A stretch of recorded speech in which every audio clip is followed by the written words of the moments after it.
meeting to order. Good morning and welcome to meeting number 27 of the Standing Committee on Public Accounts. The committee is meeting in public today and is being webcast. Pursuant to Standing Order 108-3G, the committee is meeting today to study Report 7, Canada Emergency Wage Subsidy of the 2021 reports 6 to 9 of the Auditor General of Canada. Today's meeting is taking place in a hybrid format pursuant to the House Order of January 25th, 2021, and therefore members may be attending in person in the room and remotely using the Zoom application. Just a few reminders for members. All of us are participating virtually today. Interpretation services are available for this meeting. You have the choice at the bottom of your screen of either Floor English or French. Before speaking, click on the microphone icon to activate your own mic. When you are done speaking, please put your mic on mute to minimize any interference. When speaking, please speak slowly and clearly. Unless there are exceptional circumstances, the use of headsets with a boom microphone is mandatory for everyone participating remotely. Should any technical challenges arise, please advise me, the chair. Please note that we may need to suspend for a few minutes in order to ensure all members are able to participate fully. Now I'd like to welcome our witnesses. Joining us today from the Office of the Auditor General are Karen Hogan, Auditor General of Canada, Philippe Legault, Principal, and Matthew Lequain, Director. And I'm sorry, I think my printer has put me in a rough spot. Madam Clerk, can you please announce who the other Yes, who our other guests are today? certainly. Where did you leave off, Madam Chair? Ms. Hogan, so I actually do know that we have a number of other guests with us today, but I just introduced those from the Auditor General's office. Okay, so from Revenue Canada, Mr. Bob Hamilton, the Commissioner of Revenue and Chief Executive Officer, Marc Lemieux, Assistant Commissioner, Collections and Verification Branch, Ted Gallivan, Assistant Commissioner, Compliance Branch, and Frank Vermington, Assistant Commissioner of Assessment, Benefit and Service Branch. And then from the Department of Finance, we have Mr. Michael Sabia, Deputy Minister, Andrew Marsland, Senior Assistant Deputy Minister, Tax Policy Branch, and Maud Lavoie, Director General, Business Income Tax Division, Tax Policy Branch. Thank you so much, Madam Clerk. I will now turn the floor over to Ms. Hogan for 5 minutes. Madam Chair, thank you for this opportunity to discuss our report on the Canada Emergency Wage Subsidy, which was tabled in the House of Commons on March 25th. Joining me today are Philippe Legault, who was the principal responsible for the audit, and Mathieu Lequain, who led the audit team. As part of the response to the COVID-19 pandemic, the federal government announced the Canada Emergency Wage Subsidy in March 2020. The subsidy was meant to help maintain the employer-employee relationship during the pandemic and help position employers to resume normal operations when businesses can fully resume. The Canada Emergency Wage Subsidy Program, one of the largest initiatives the government has ever undertaken, is expected to cost approximately $97.6 billion by the end of the 2021-2022 fiscal year. This audit focused on whether the Department of Finance Canada provided analysis on the Canada Emergency Wage Subsidy Program and whether the Canada Revenue Agency limited abuse by establishing appropriate controls in its administration of the program. Overall, we found that the Department of Finance Canada and the Canada Revenue Agency worked together within short timeframes to support the development and implementation of the Canada Emergency Wage Subsidy. The Department of Finance Canada performed a partial analysis of the initial design of the subsidy program, and it later provided a sound and complete analysis to inform adjustments to the subsidy made in July 2020. Although we were given access to all documents, we are unable to provide Parliament with details of these analyses because they were in secret and cabinet documents.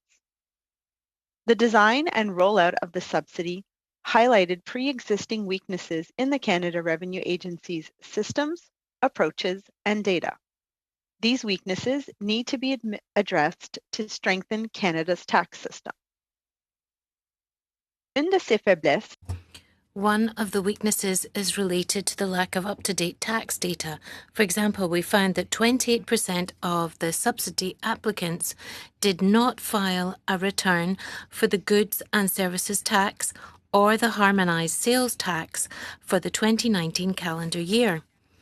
Given that GST and HST returns are important indicators of revenue, the lack of tax data means that the agency did not have all the relevant information available for assessing the applications before issuing payments.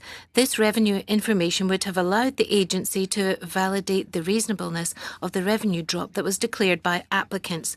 To prioritise issuing payments quickly, the Canada Revenue Agency chose to forgo certain controls that it could have used to validate the reasonableness of subsidy applications.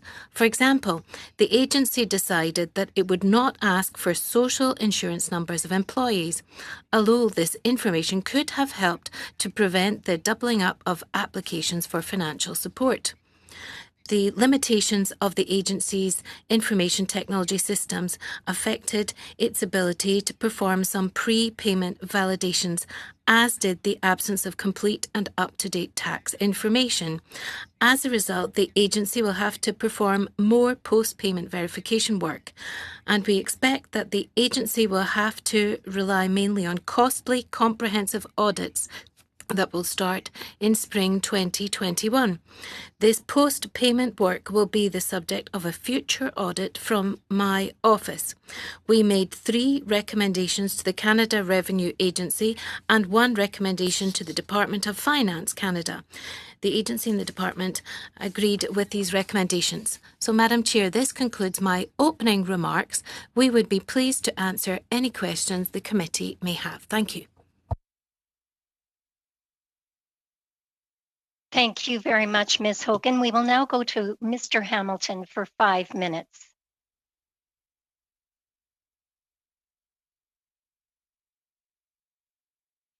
Merci, Madame la Présidente. Thank you, Madam Chair. I'm pleased to be here to discuss the Canada Revenue Agency's action plan in relation to Report 7 of the Office of the Auditor General of Canada on the Canada Emergency Wage Subsidy. And today I'm accompanied by 3 Assistant Commissioners of the agency that you've already introduced. The excellent work of the agency employees who had the daunting task of developing this wage subsidy and its calculator in record time in order to support millions of Canadian businesses and workers in the challenging context of the COVID-19 pandemic. Their speed of execution was remarkable, and I offer them my sincere thanks. We are all truly proud of what they were able to achieve. In Report 7, the OAG made 3 recommendations addressed to the agency, and we accept them all. 1, to strengthen its efforts toward tax compliance for GST, HST.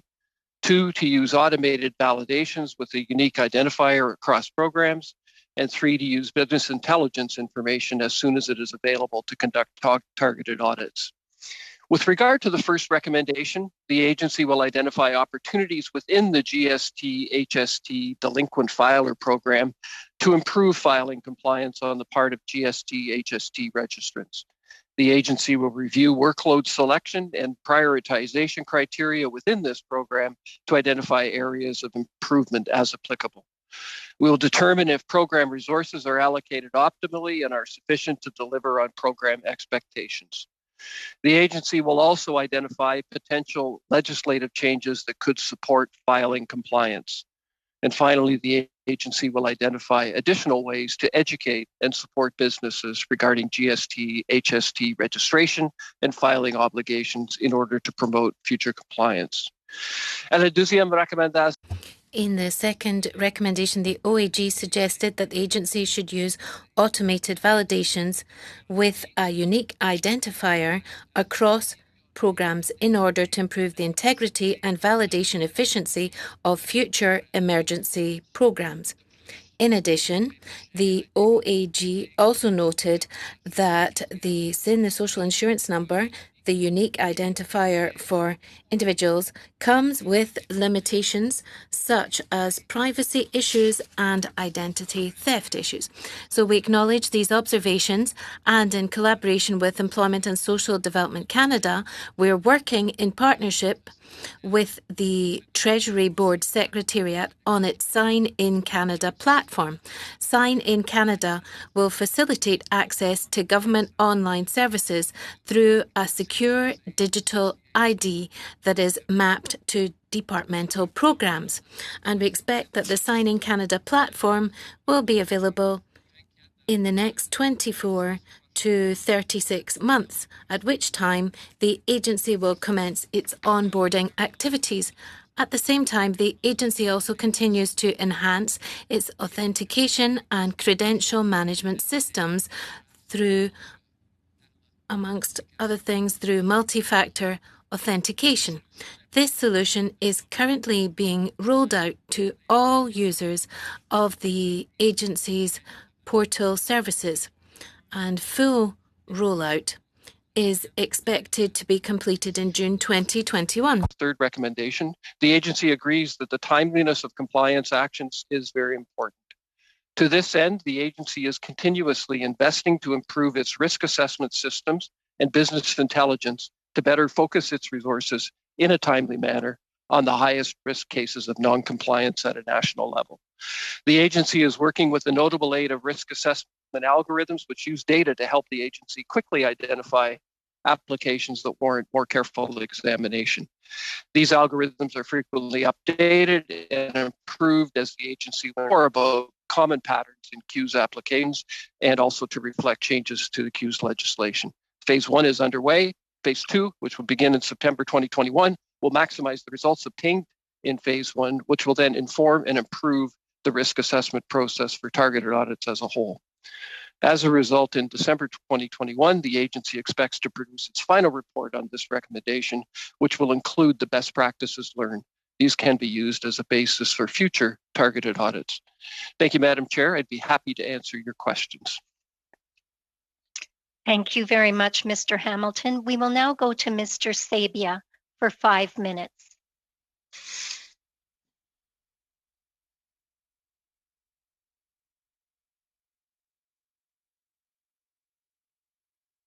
Mr. Sabia, I believe your microphone is on mute. Oh, thank you.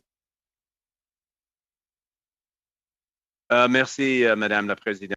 Thank you, Madam Chair. And thank you for your invitation to be here today.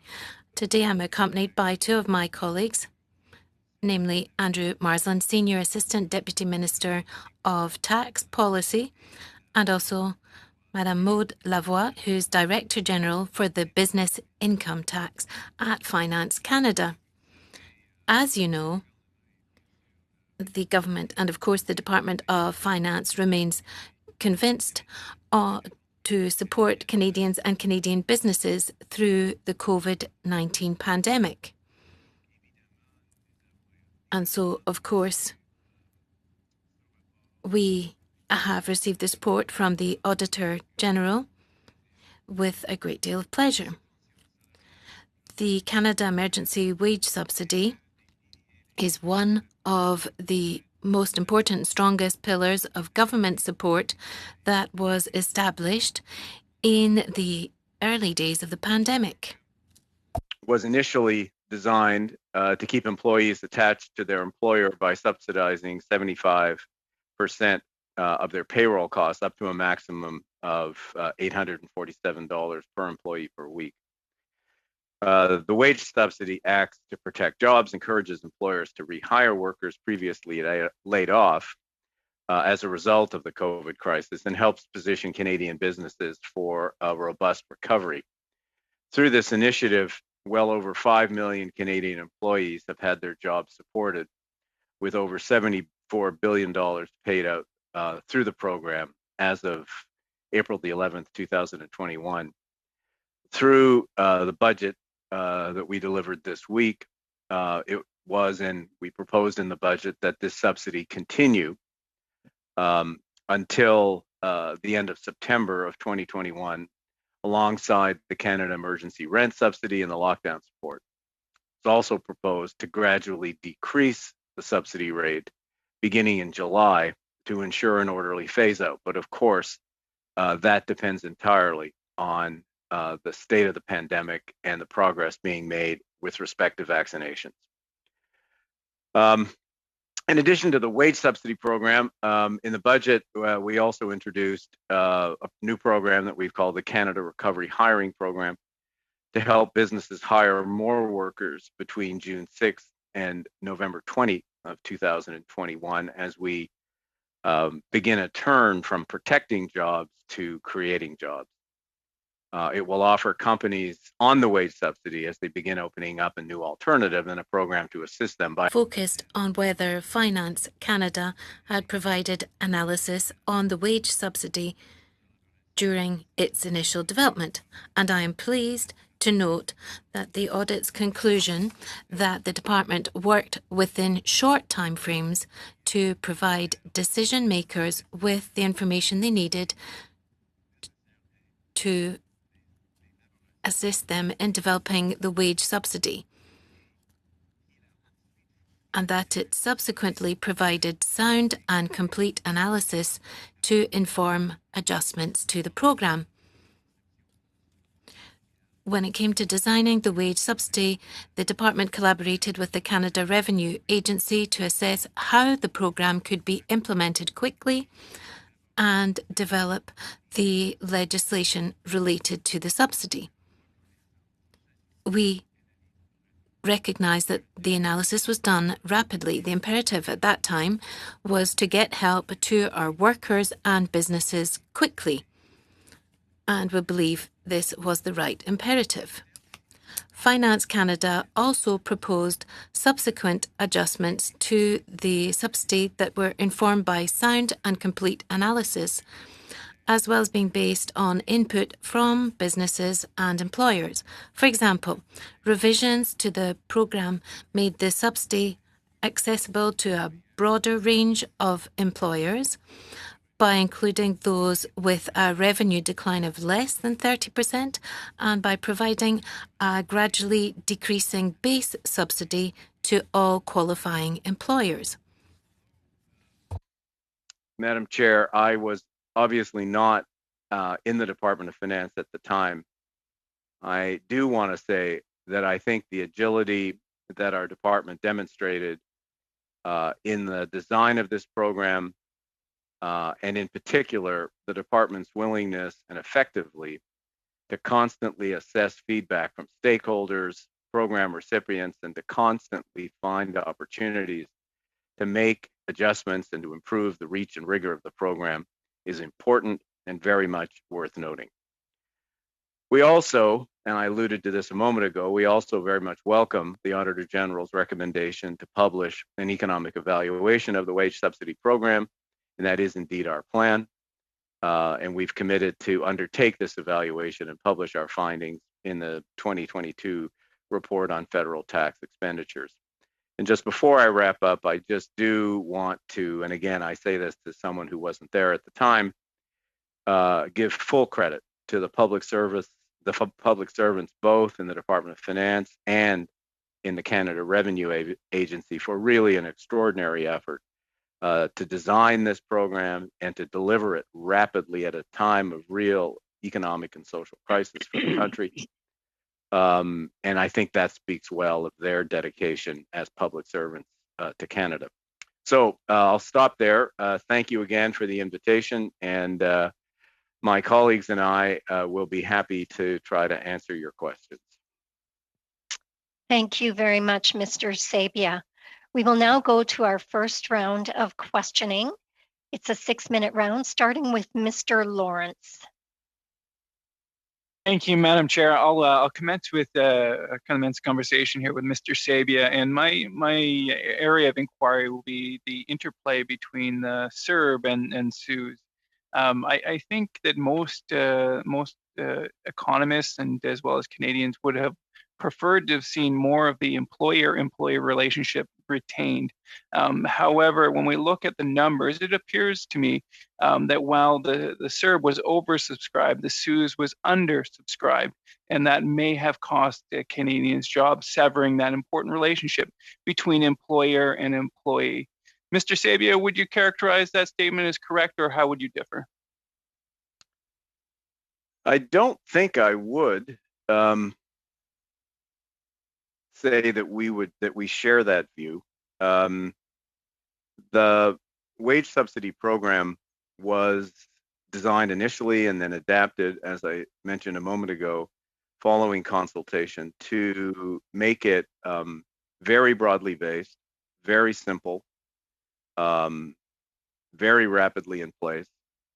And it has, as I mentioned, supported the continuing employment relationship of at least more than 5 million Canadians. So we think that's important. And we think this program is doing its job because one of the most important factors in coming out of an economic event like the COVID crisis is to ensure that businesses are able to rapidly regain their operations. The loss of the employment relationship is something that would have substantially slowed that process. And therefore, one of the reasons why we have seen, I apologize for my home phone ringing, one of the downsides of working as we all are. But one of the reasons why we're seeing the kind of economic strength in the country, notwithstanding these very difficult conditions for many businesses, is the fact that this program has helped maintain that relationship. So we think that's very important as an instrument of both economic policy, but also very much an important part of helping Canadians and helping Canadian businesses through these exceptionally difficult times. Thank you, Mr. Sabia, and thank you to your department for everything that you've done. But I would respectfully differ that I think the numbers would tell us a slightly different story. As the original projections for the SUS program, it was undersubscribed by a good 50%, depending on which numbers you'd use. So it, in accordance with your own projection, and then throughout most of the pandemic, Canada has been one of the laggards in terms of recovering jobs, and our unemployment, of course, being near the bottom of the G7 throughout most of the pandemic. So I would love to share your rosy review of the plan, but the facts don't merit it. I would just like to jump over to Mr. Hamilton. And thank him, first of all, for all of his great work. And I'd like to just start an inquiry, which I will probably continue in further rounds, about the vetting process. So we understand the pressures in getting the funds out as quickly as possible to employers to support the employee. However, it does seem as though there were a number of steps skipped. One of which was not collecting the social insurance number. And I'd like to give Mr. Hamilton or any of the other panelists an opportunity to explain why the social insurance number was not collected. Thank you, Madam Chair. To take the specific question of the social insurance number, maybe put it into a context. At the beginning of this program, we definitely had a balancing act to try to get the benefits out as quickly as possible and do as much upfront verification as we can. At the end of the day, we knew that we would have back-end audits, verifications to rely on if we missed something in the first effort. But that was really part of our calibration, was to think about what's the right equilibrium between getting the benefits out soon and doing some upfront verification that will help us at the back end. We thought about asking the employer to include the social insurance number of the employees. but it was felt at that time that was going to significantly slow down the implementation of the program and delay the benefits to the businesses that were looking to support their employees. So we made a decision to not require that, and instead, on your T4 slip now, the employees include statistics on when they earned money through the course of 2020. And we can use that information to go back and check whether there was an instance where somebody was claiming cues in respect of an employee that was claiming the CERB, for example. So it was really an attempt to balance that act and recognize that we couldn't move fast enough if we included the SIN at the beginning. But we did know that we had the back-end verification and would have better data then to catch it up. Well done, Madam Chair. Yeah, thank you. Thank you very much. Just a few seconds left. We will now go on to Mr. Fergus for 6 minutes. Merci beaucoup, Madame la Présidente. Thank you, Madam Chair. And once again, thank you for those who are appearing before us today. I'd like to take my hat off to the Finance Department and the CRA for the exceptional work that you and your colleagues have done to serve our country during this crisis. I know it's all been very difficult, but our duty in our committee here is to try and identify where there have been some stumbling blocks so that we can draw lessons and enhance our performance next time round. So I'm going to start with the OAG. Madam Hogan or Mr. Le Goff, I'd like to turn to the sections on GST and HST. According to your report,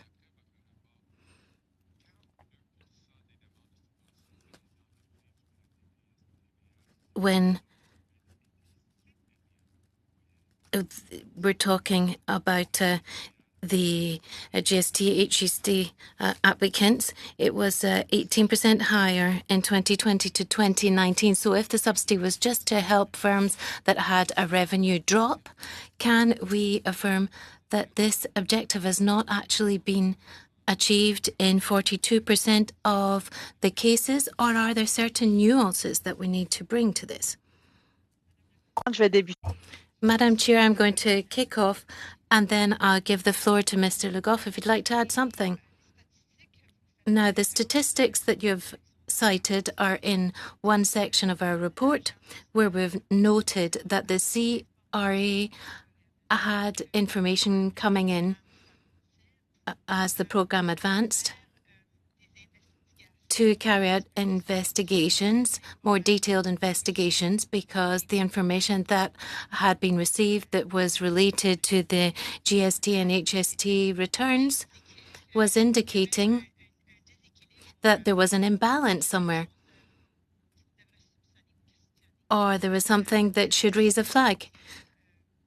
But the decision was taken by the agency to use this information to be fed into their post-payment comprehensive audits rather than putting the subsidy on hold and examine something that was giving an indication that perhaps there was an issue somewhere.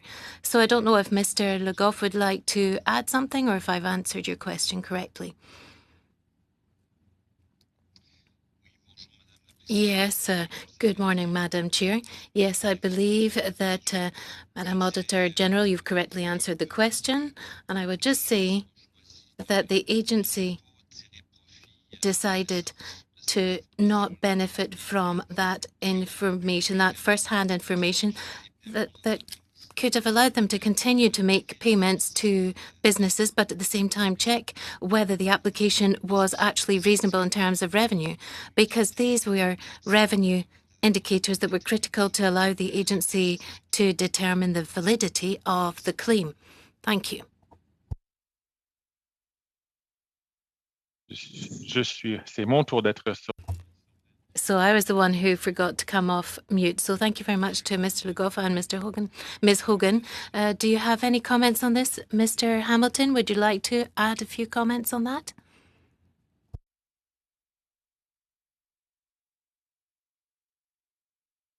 Oui, je vais faire quelques commentaires. Yes, I'll make a few comments and then perhaps I'll turn to my colleague to add a few things, Mr. Gallivan.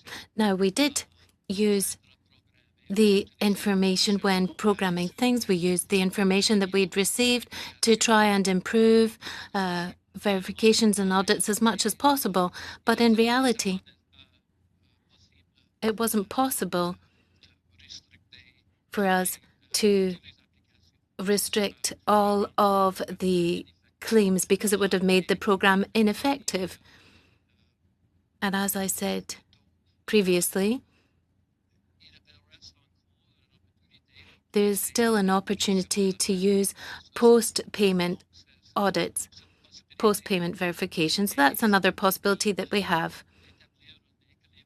And that was part of striking this balance between being quick and also ensuring integrity. We had to make judgment calls and decisions. Now, are all of these decisions perfect? Perhaps not, but we'll use this information that's available now to adjust things, not just for another pandemic, but also in our normal routine audit programming that comes up each year. But perhaps I could ask Mr. Gallivan if he's got something to add there. Perhaps just to clarify something, the fact that the GST and HST was going up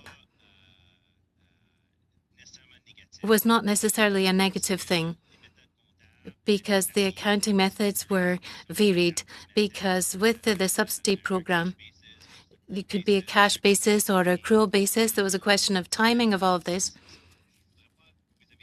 So I don't want you to have the impression that 42% of the claims were a mistake. It was just an indication. And we didn't act in June, but we did start our audits in August and September. So there wasn't an enormous delay between when we got the information and when we took action. Thank you. Very much. We will now move on to Mr. Blanchette-Jonca for 6 minutes. Merci, Madame la Présidente.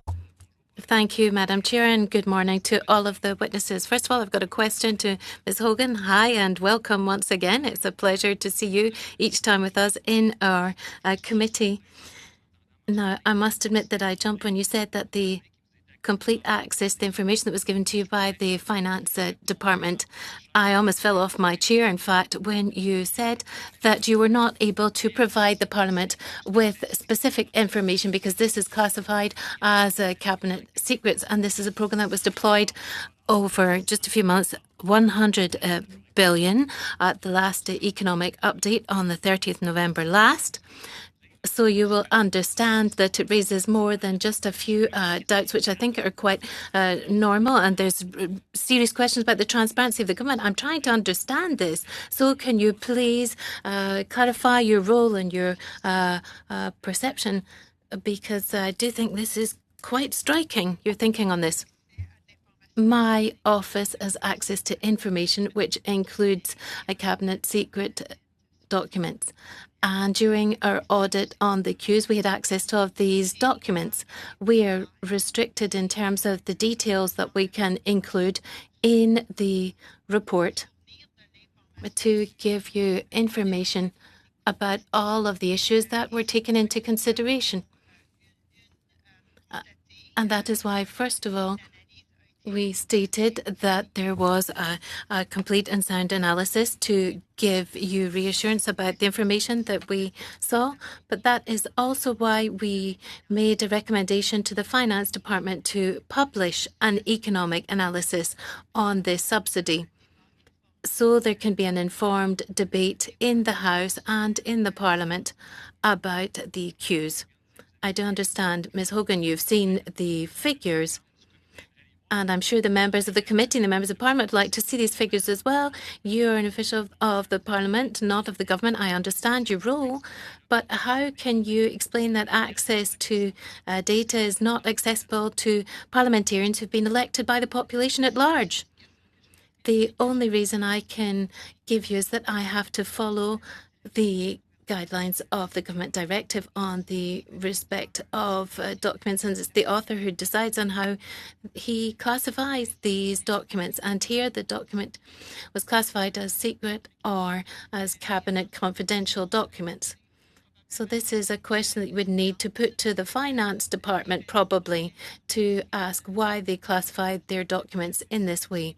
But I can only follow the policy as regards information and respect the different levels of security.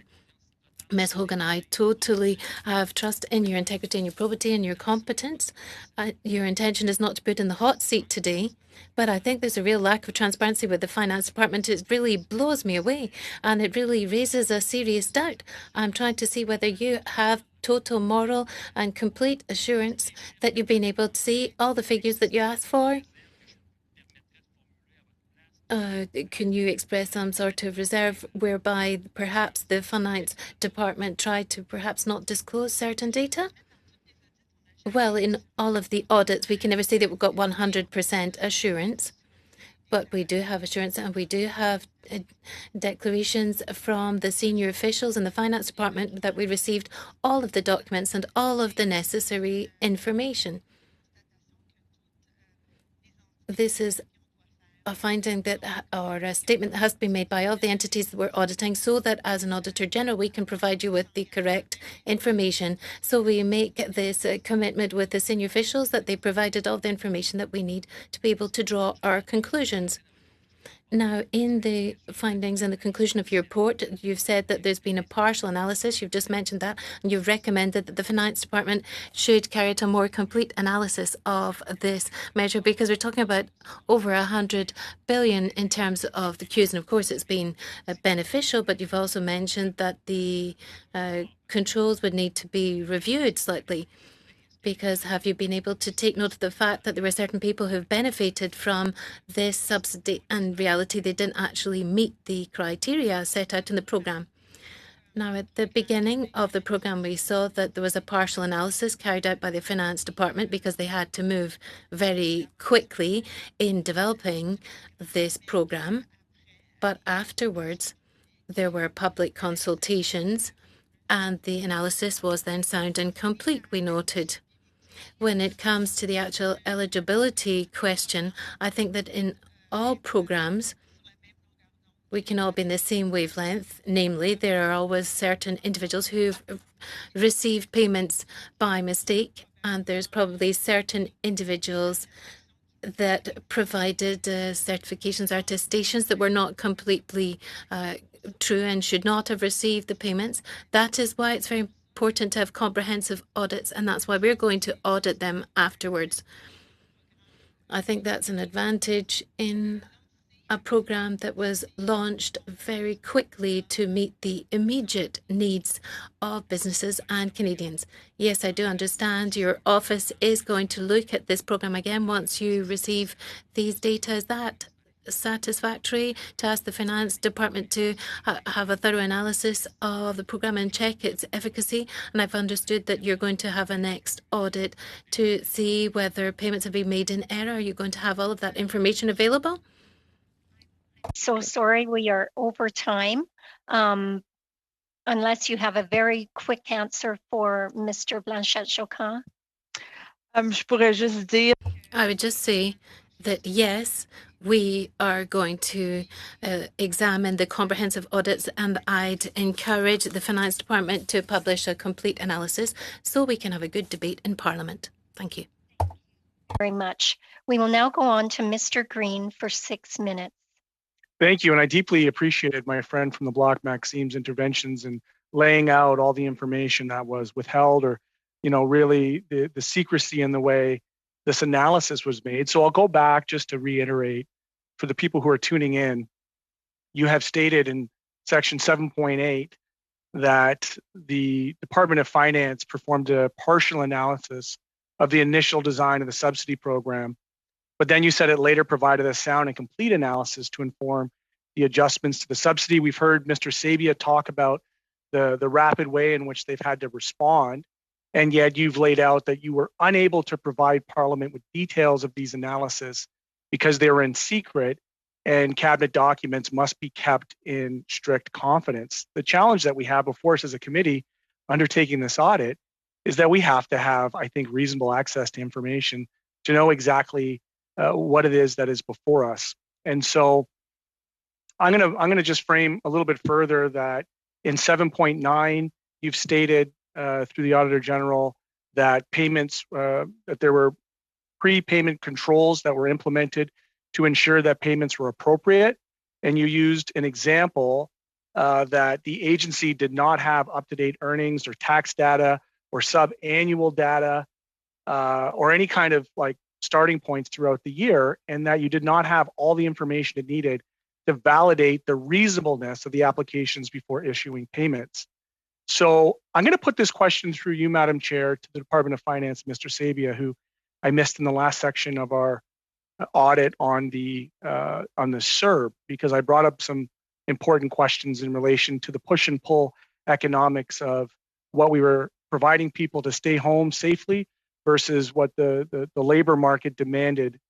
And so I'll ask, did your department have discussions about mandating that any businesses receiving the wage subsidy would not be allowed to engage in stock buybacks, pay dividends, or CEO wage bonuses? So I'm not asking you to reveal any kind of secret cabinet stuff. I just want to know, did you have discussions in your analysis about that? You don't even have to give me the result.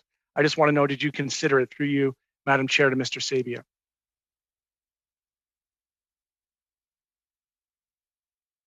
You are on mute, sir.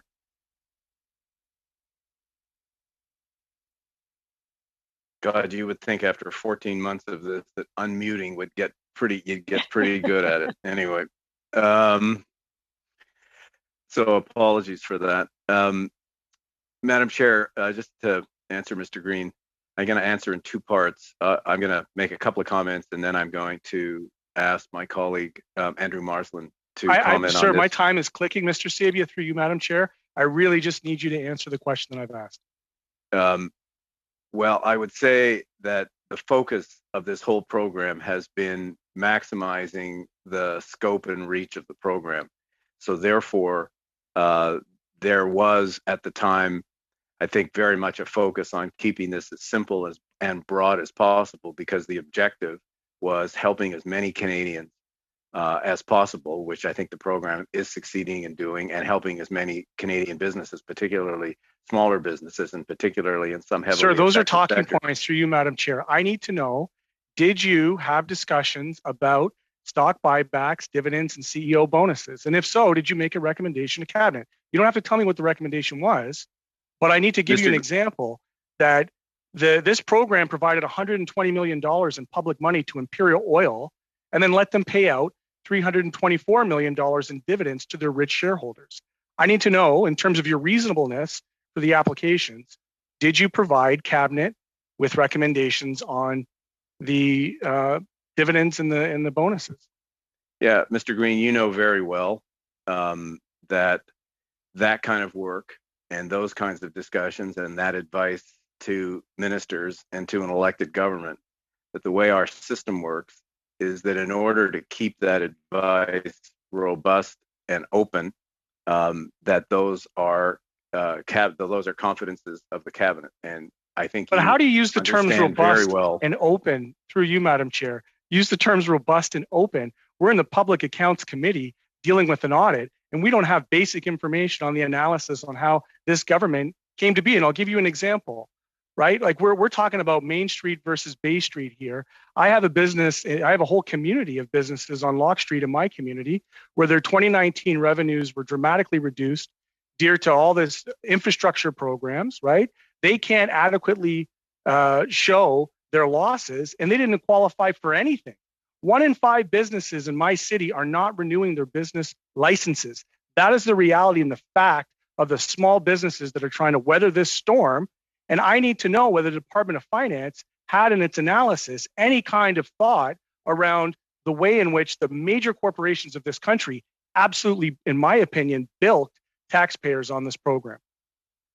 Well, so Madam my Chair, question through you once again, was there a recommendation made that included an analysis in keeping with, you don't have to tell me what the recommendation was, but did your department at least consider that corporations like Imperial Oil can take $120 million and pay out $300+ million in dividends?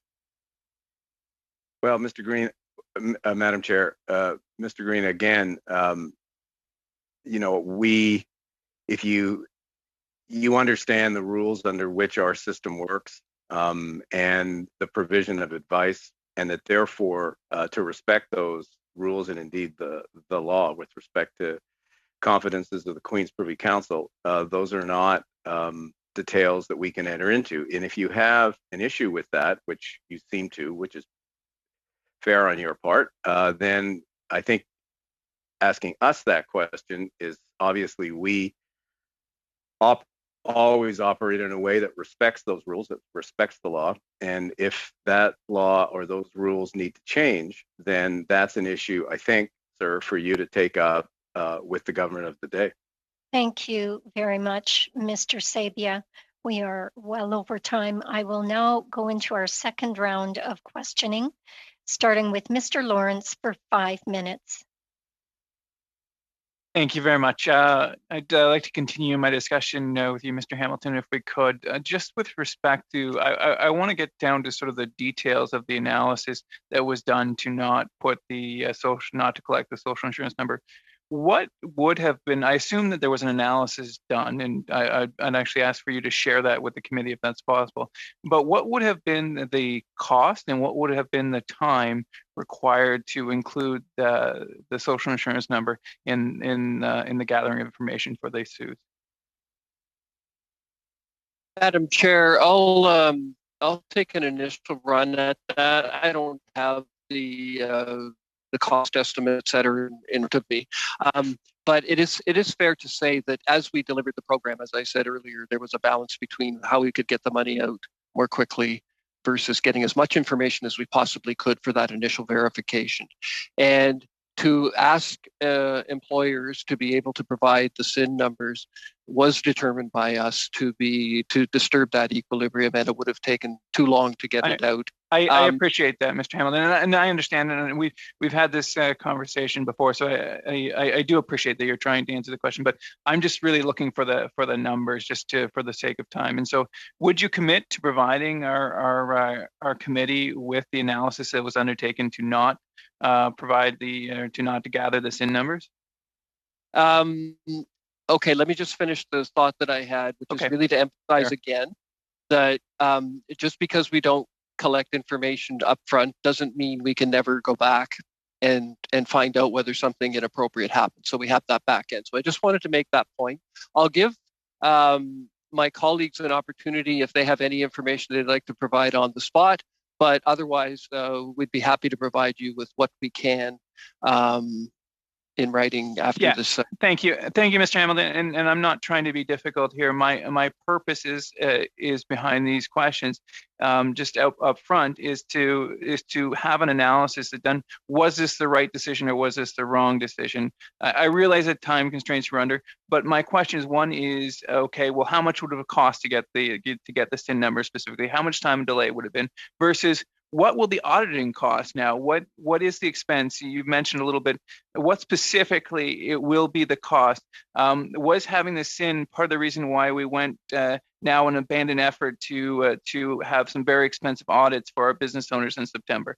I really just want to know the financials, the time, so that we can make a decision going forward whether this was a good decision. And are you currently using and gathering the social insurance number? Yes, Madam Chair, I'd say two things in response to that. We will be doing, obviously, a pretty thorough lessons learned out of this about, if we went back, could we have done something different that would be helpful in the future? As I said, both for any future pandemic, but in our normal auditing processes. So there will be those efforts. What we have now is on the T4 slips, you have to indicate through what time period you earned money, and that will give us an opportunity to link together the individual with the company or the enterprise that claim to serve. So we do have an ability to look at that. We decided not to do it up front as we've discussed, but we do have that ability now, and we will be factoring in all that we can learn about how we made those decisions, the trade-offs we made, as we look at the lessons learned at the end of this year.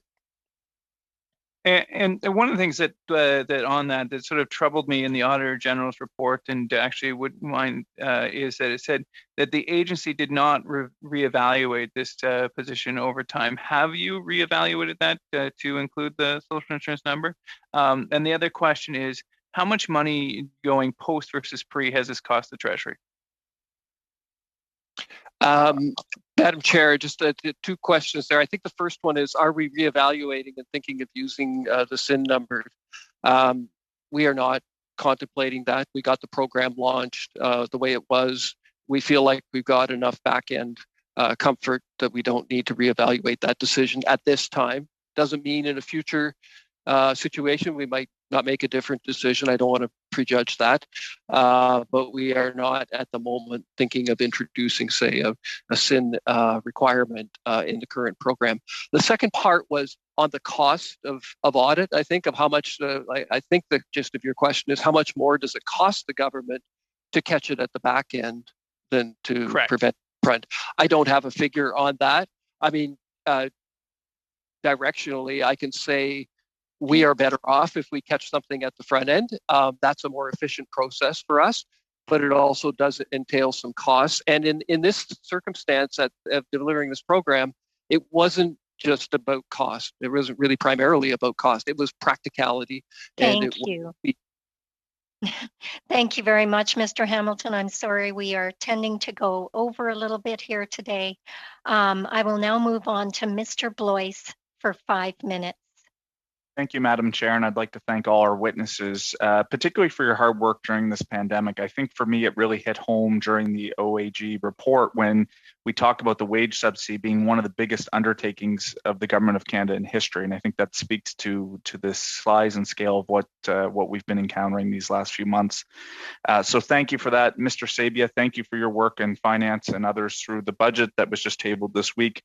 And just some quick comments. When I saw 7.33 in the report, it certainly was relevant, and it was kind of walking me back through the different points in time during this pandemic in terms of the $1,000 cap that was originally in place for the CERB and some of the disincentive. It was nice to see our government respond and be able to change to some of these programs, and I've heard that through the testimony so far today. I want to go right to Ms. Hogan first on 7.37. You mentioned 28% of the applicants under the CEWS program had not filed in 2019. Can you clarify whether or not they had not filed at the time they received the benefit or at the time you had audited, as quickly as you could? For a quick response, I'm going to ask either Philippe or Mathieu to maybe answer that for you. So, Madam Chair, at the time of the application, okay, the applicants had not filed.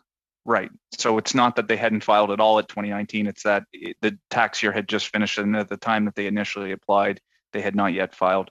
To Mr. Hamilton, how normal is it that sometimes, there is some delay with corporate financing in terms of filing reports to CRA? Is that a normal amount, 28% generally? Madam Chair, I would just note 2 points in that. One is, when we're talking about GST, HST filings, there'll be a certain percentage of those entities that wouldn't have to have filed by then. In other words, they're on an annual basis.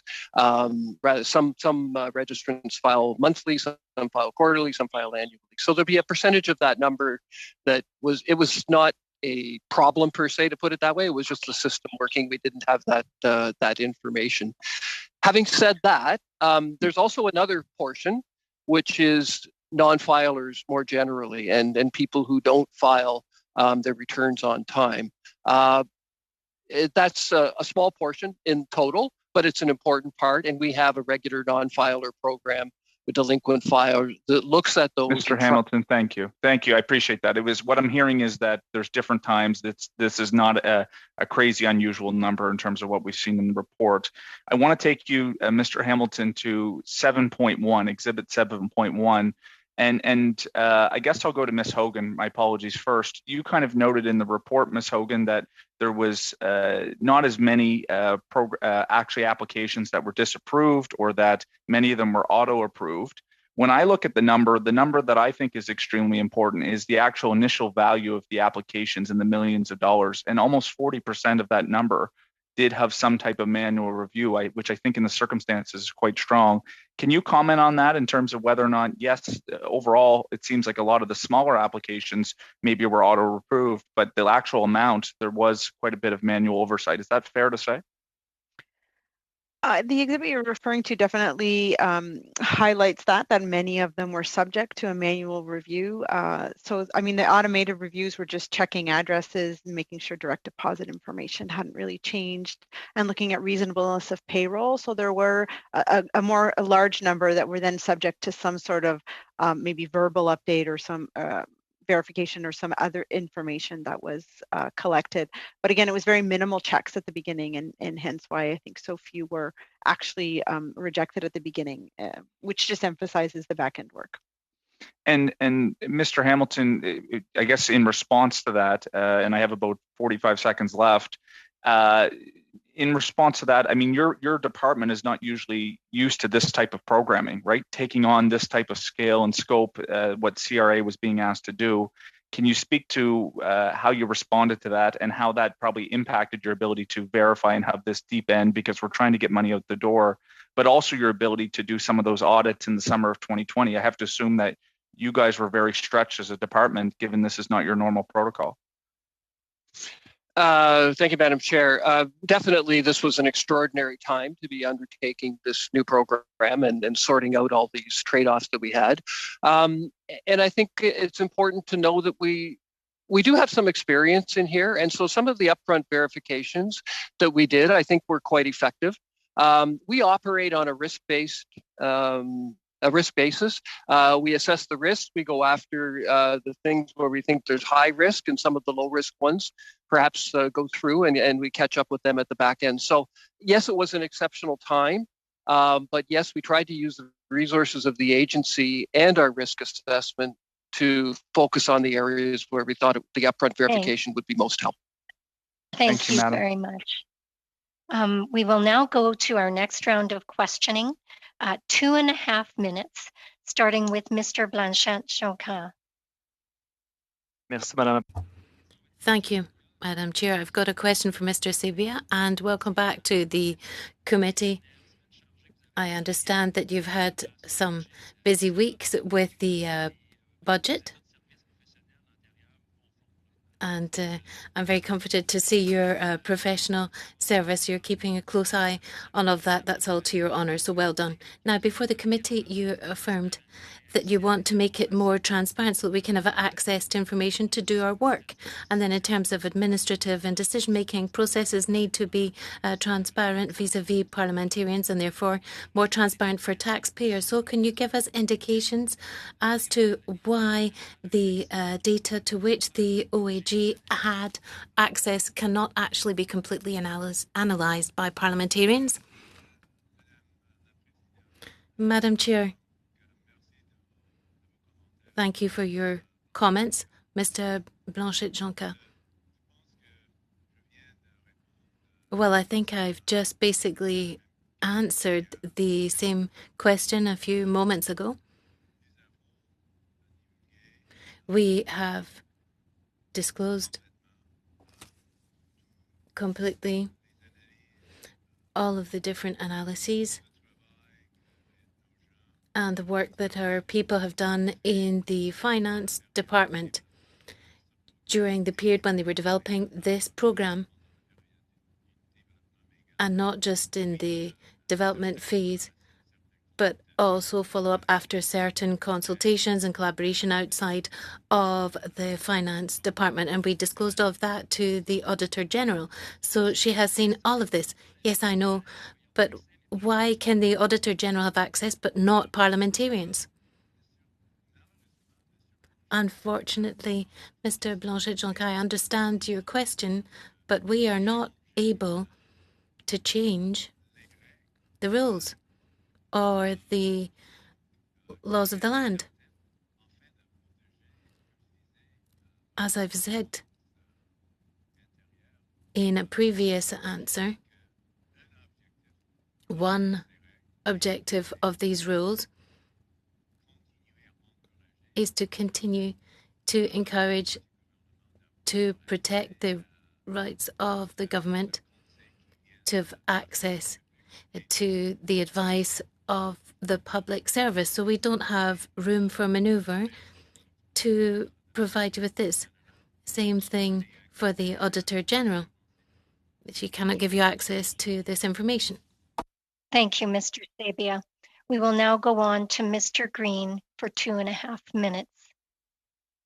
Thank you. You heard in my earlier comments, the ways in which 1 in 5 business licenses are not being renewed in our city. Many small businesses, including the ones along Locke Street, saw their 2019 revenues dramatically reduced due to a nearly year-long municipal infrastructure project, completely out of their control.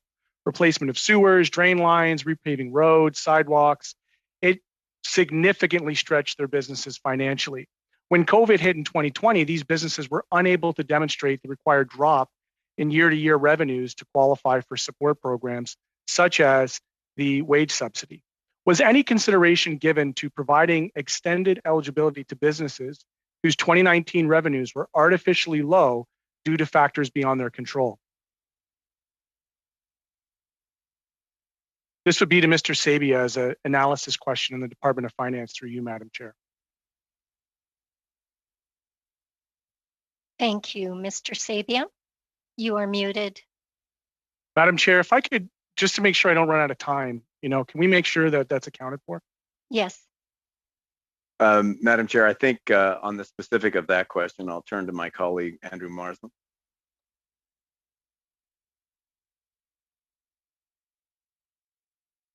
Andrew, you're on mute. You've got my disease. Follow your leader. I make a couple of observations on that point. Of course, with a program of general application, you have to have rules that will apply kind of simply across the economy, and it's very difficult to accommodate every circumstances. Having said that, a number of adjustments were made to the program as we went along. For example, we added a potential different reference period, so you could look at January, February 2020 as opposed to the corresponding month in 2019. But as I say, in a program of general application where you're looking for certainty and a degree of simplicity, or the highest degree of simplicity possible in the rules, it's simply not possible to have to recognize every single circumstance. So my question through you, Madam Chair, is who in the small business community, I'm talking mom and pop shops, did you all consult with when you were dealing with your adjustment? Well, we consulted broadly with a number of groups, a number of associations representing both large and small businesses, as well as individual associations and businesses in general.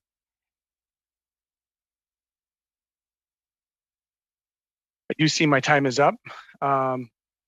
Hopefully the folks that are watching will try to make some sense out of that, and we'll continue to try to find the answers. Thank you. Thank you very much, Mr. Green. We will now go to our next round of questioning, 5 minutes, starting with Mr. Lawrence. Thank you, and I'll start the discussion with the Auditor General, and wanted to just go back to the topic of the pre and post vetting. My challenge here is I'm trying to understand whether this was a good decision or not a good decision on some of the things. But just even the simple thing like the social insurance number, I still don't understand what the delay or what the cost would have been up front to pre-vet it, and I don't understand what the cost would be afterwards. Did your office do those calculations, or can you shed some light on that for me, please, Ms. Hogan? So during our audit, we did not look at the costs of choosing one option over another. It really was a policy choice to prioritize speed and then put work on the post end of the subsidy. I guess all I would offer up is the the Canada Revenue Agency has already started some of that post-audit work. They had a phase 1 that they've done. They could perhaps comment on whether or not it was difficult for employers to provide all of the information that was needed and how much documentation was needed. That would just give you a sense of time and I guess involvement from both the recipient and the agency going forward. But our focus was not on that, unfortunately.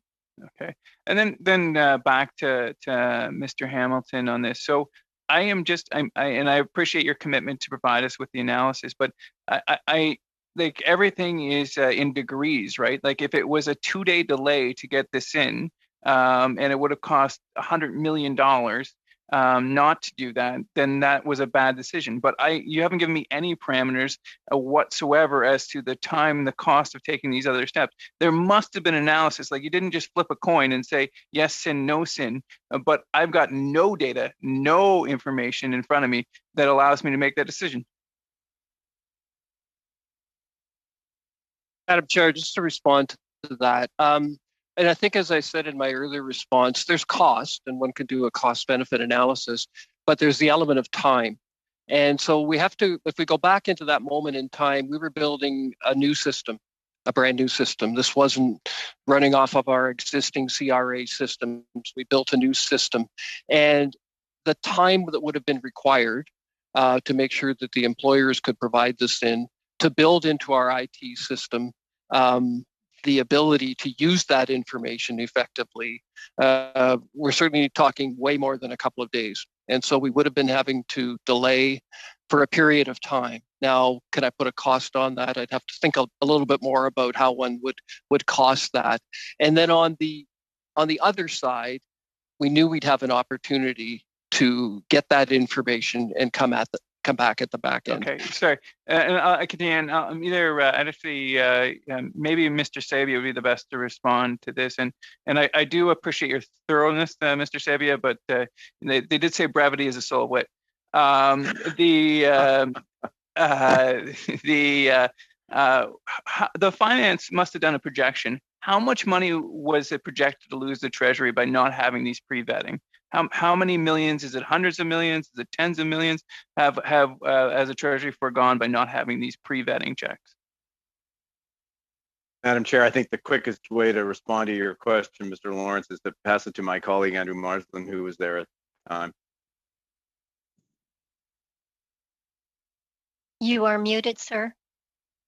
Madam Chair, I'm sure the committee will appreciate that that in designing these programs and designing this one in particularly quickly, we were looking at a balance of issues in terms of the speed in which the program can respond, which was particularly important in this, and the risks associated with layering on additional requirements of pre-payment. I would say with respect to, I mean, there are two elements to the program, two core elements. One is the salaries paid, and the other is the revenue decline on a period-by-period basis.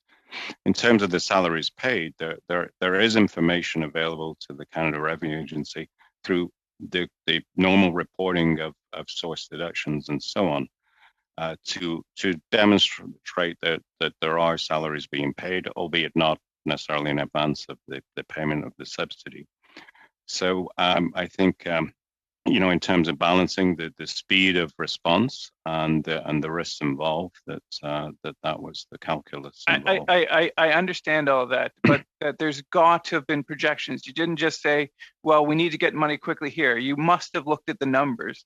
There must have been a forsaking either of 10 or 50 or 100 million, but I'm not going to get an answer here. That's clear. I'm hopeful that you'll provide it to the committee. One last question for you. I'm so sorry, Mr. Lawrence. We are over time. I know that there will be another opportunity for questions. We will now move on to Ms. Yip for 5 minutes. Mr. Hamilton, I want to commend the quick turnaround work that the CRA employees have done during this pandemic. I know it must have been a very difficult time for everyone. And I just want to say that I've heard from many businesses in my writing that have said this wage subsidy has been a real lifesaver for their business as well as for their employees. That being said, I'm now going to ask you a question on the social insurance number issue. Why couldn't the CRA just put on the application form when businesses applied, state the social insurance number? Thank you, Madam Chair. On that question, perhaps I'll go to one of my colleagues to provide some details, but I think what I've said thus far is it was not practically feasible to do that and still respect our ability to get the benefits out the door in a timely way, to build the IT system, to be able to use that information and incorporate it was going to push us off course. Not to say it couldn't be done, but it would have really slowed the system down. And that would seem at a very important time to get the money out the door. I think in terms of the cost benefit that we've talked about earlier, one has to recognize by not collecting the information up front, it's not like the money is gone forever. We always have that backstop of back-end verification. So I think that's an important consideration when we think about revenue lost or what have you. We're really just talking about, can we make it more efficient to collect it up front versus going at it at the back end? But we always have the back end ability, and so that factored into our thinking extensively. But I don't know if any of my colleagues want to add more specific on what we would have done and what we could have done. If the chair allows it, just briefly. I don't want to leave the impression that there were no front-end controls.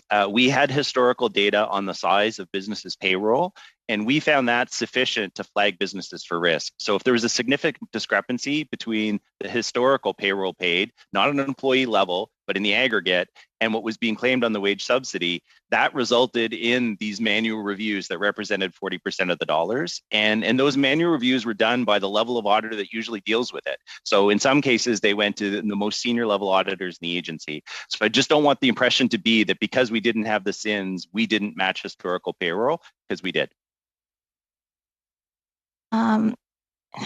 In other audits of small businesses previous to the pandemic, did the agency not have a registry of an up-to-date registry of employee social insurance numbers linked to the business number of the companies? Well, again, perhaps I'll ask Ted to respond to that. But obviously, employees in an enterprise change over time, and even if we had that information, how relevant would it be at that moment in time would be a consideration. But I think the point that Mr. Gallivan made is an important one. We've been focusing in on the SINs, and that was a decision that we made. But we had a bunch of other things that we talked about up front. And we have experienced auditors. As you point out, we've audited these businesses in the past, and they looked at the business, did what I would call a smell test, like does the payroll number match what we know about the payroll?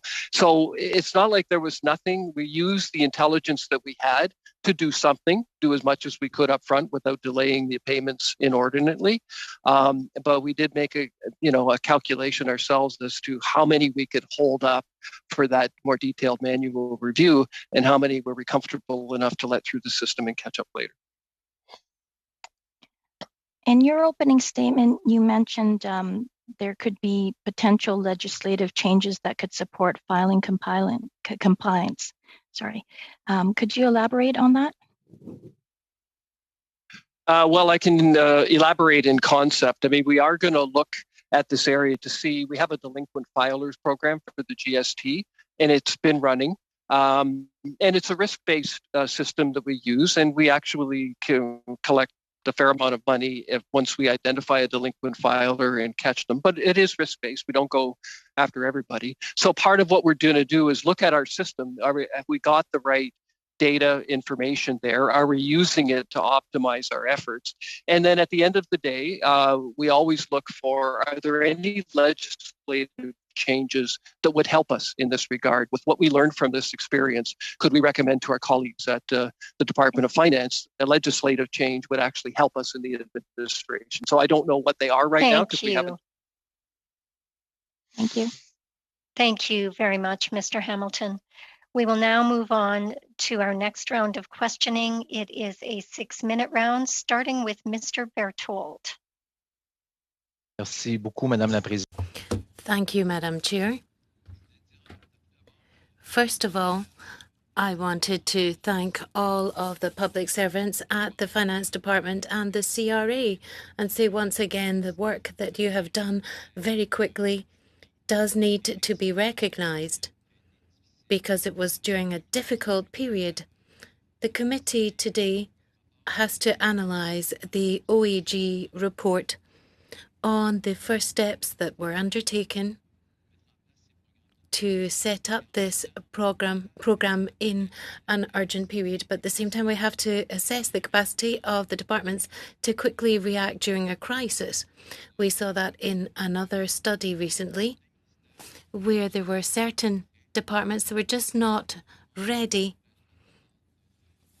And this led to some discouragement being expressed by the Auditor General, in particular vis-à-vis the Public Health Agency. So we want to see whether the two departments, the Finance Department and the CRA, if they were sufficiently prepared to face this type of crisis that we've just experienced. So, Madam Chair, I'd like to put forward a motion which will allow the committee to determine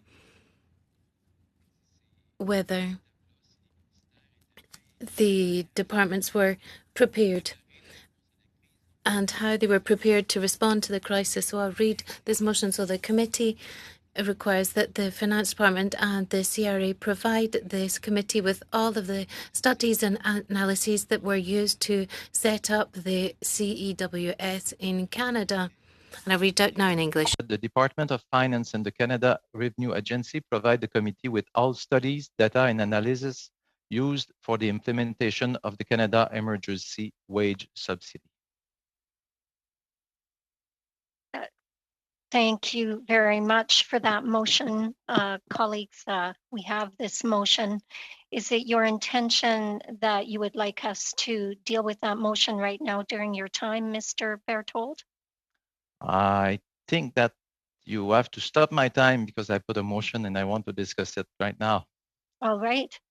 Colleagues, you have a motion that I believe is in order. I will open it up for comments. Mr. Longfield.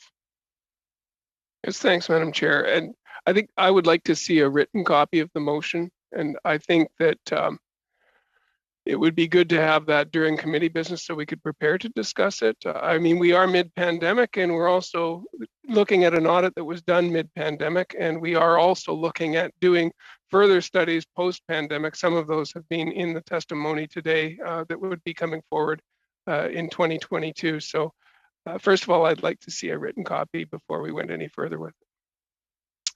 Thank you very much. I have some other hands up. Mr. Green.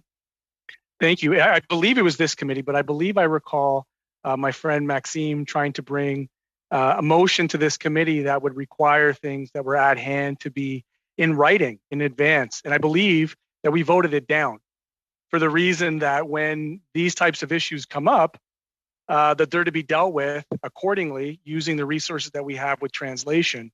And so I find it a little bit strange that some of the folks who may have, if I recall correctly, voted against Maxime, I was one of them because I wanted to maintain the ability to go at hand, would now want to use the idea that it must be in writing. The whole purpose of voting down the block's motion, in my opinion, was to allow for these general discussions to happen in ways in which are particular to the matters that are at hand. And I would say that I fully support that this is very much so at hand, and go further to say that if the government continues to use cabinet confidentiality as a lock and key to all government information pertinent to the public, we're going to have problems with the so-called open by default nature of this government. So I support the motion, and I would suggest that if we look back at the record, many of the people who voted against the Bloc's motion did so on the same principles that they're now bringing up to argue against it. All right, I see Mr. Fergus has his hand up. Madame la Présidente. Madam Chair, I think Mr. Berthold had his hand up before me. Thank you very much, Mr. Fergus. You're being very diplomatic there. Thank you very much. Now, I've just sent to the clerk a written version in English and French of the motion. So if the clerk could send that on to everyone, if that's possible, please. Yes, of course, I'll send that out very soon. So, even if Mr. Green's point was completely relevant, we've had time to translate it and send it, so you will get a written version of the motion. And secondly, I wanted to raise this right away to clearly point out that this type of data and figures are absolutely essential for the committee to be able to carry out its analysis of the OAG's report. The Auditor General's report drew conclusions about data that we haven't seen, and we aren't able to have access to these data. So that's why the Public Accounts Standing Committee in particular has to have a way to be able to have access to figures and data and recommendations which have led to programmes being set up. And once again, this can basically show to what an extent the Finance Department and the CRA have done their work correctly if we're able to examine these data. But at the moment, we don't have the figures that would allow us to say this. The aim here is not to play the blame game, but to try and understand what led to certain decisions, such as not using the SIN, or what influenced the choice to not immediately calculate the risks. And then this question of the timing and the time that it took to do all of this, I think these really are essential elements so that we can draw up a report that correctly reflects reality. Thank you very much, Mr. Berthold. Mr. Fergus. Merci beaucoup, Madame. Thank you, Madam Chair. First of all, I too wanted to receive the motion so that I can actually see it in front of me. I've heard what Mr. Berthold said, but I like to read the document, but I understand that Ms. Grandel is busy sending this information on to us. Now, Madam Chair, there is one point that I would like to express. The motion is completely in order because we are busy discussing this subject matter here. But instead of losing time, I would like to hear the questions and the rest of the answers from our witnesses. And as you've already indicated, Madam Chair, you've asked us to reserve 10 minutes at the end to discuss committee business. And so I think that would be quite appropriate to consider this motion during those 10 minutes at the end. That will allow us to be able to listen to our witnesses and put questions to them. Then afterwards, we can go on to this other debate. I think that's important. So I would like to suggest, Madam Chair, that we should continue with our current debate, or rather we could extend this debate and continue with this debate on the motion during committee business so that we can get back to our witnesses just now. Order? Yes, Mr. Green. I just want to remind committee that I believe that there has been a motion that has been submitted that has been duly put to the floor, and to try to arbitrarily backtrack from that, I think it may be against procedural rules. I would just put to us that we respect the fact that this motion has already been put. Yes, thank you very much, Mr. Green. The motion is in order, as I already stated. Therefore, we will continue debating the motion that is on the floor. I will go to Mr. Blois.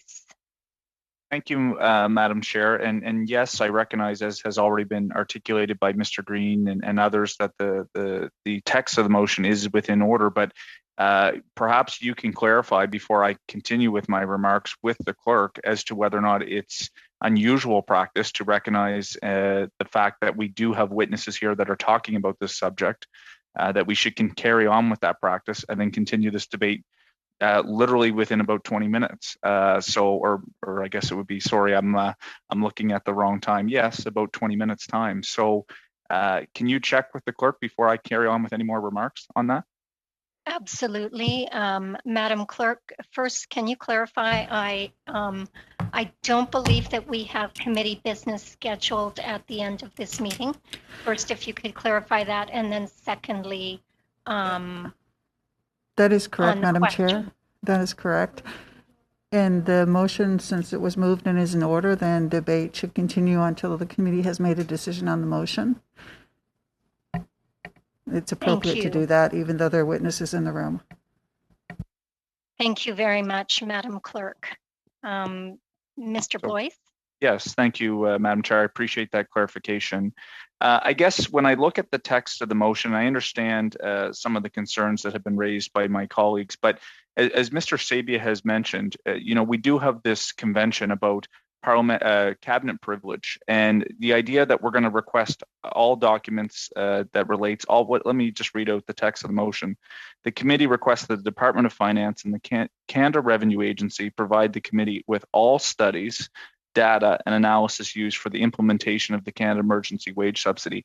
I mean, that's a very large expedition that we're going to ask the government in the middle of a third wave in this country, in the middle of trying to make sure that we have programs in place, all studies, data, and analysis used. No mention about trying to protect cabinet confidences. No mention of trying to narrow the focus of what we're actually trying to get. So perhaps Mr. Berthold can explain, I know he's done so to a certain extent, but can he explain what exactly it is that he's trying to seek and why all documents related to the entire program is absolutely necessary at this point, when we're actually, as parliamentarians, holding the government to account right now in this committee. So what exactly is it that he's looking for? Maybe we can propose some amendments to be able to make this something a little bit more palatable, I think, for by all accounts. Thank you very much, Mr. Blois. We do have others with their hands up. Perhaps at the end of their interventions, we can go to Mr. Berthold for that answer. Mr. Lawrence. Thank you. And I would actually just, I would repeat a lot of things that my colleagues, Mr. Vaughn and Mr. Fergus said. We need to go to a vote. Let's not take up any more of the questions of this time. I mean, it's a simple amendment. Let's just move this to a vote. We're taking up extra time. It's been clear. I mean, I've been frustrated by the Department of Finance, candidly, and I don't mind that Mr. Sabia is here with the lack of information they've provided, and we need that information to make decisions. I was elected here by the people of Northumberland and Peterborough South to represent them, and that's my intent, and I can't do that without the information. Let's vote. Thank you very much, Mr. Lawrence. I need to allow any member who would like to intervene at this time to do so. Mr. Longfield. Yeah, thanks, Madam Chair. And it's unfortunate that we're getting table dropped a motion where we could handle this in other ways. But I mean, what I would simply say in terms of our committee mandate, we aren't here to change the policy of Privy Council. We're not here to rethink the way that government releases documents that are held within confidence. We don't go on these different fishing expeditions where we're really supposed to be looking at the report from the Auditor General. The Auditor General has reported on what we've seen through the first stages of the CEWS implementation. I had some questions that I was hoping to get to in terms of the next steps on CEWS and what's been announced in the budget going to September 25th, and whether that would be included in the February taxation report that we may be getting from finance. But the process of how the preliminary discussions in cabinet were being explored in terms of how we would approach with a program that would balance rapid delivery against the upfront needs of most government programs, including things like the SIN number that we've talked about a bit this morning. But to roll those out in a way that could benefit the Canadians that we had to help as soon as we could. So that was part of the audit, and those were the things that we would normally be discussing at the committee versus the process for releasing confidential documents. And I think that Mr. Sabia was quite correct in pointing out that we are working within the existing policy of government, we're working within the existing systems of governance, and that if those systems needed to be changed, that wouldn't be done in this committee, that would be done in other committees. So our committee has traditionally been nonpartisan and should be nonpartisan.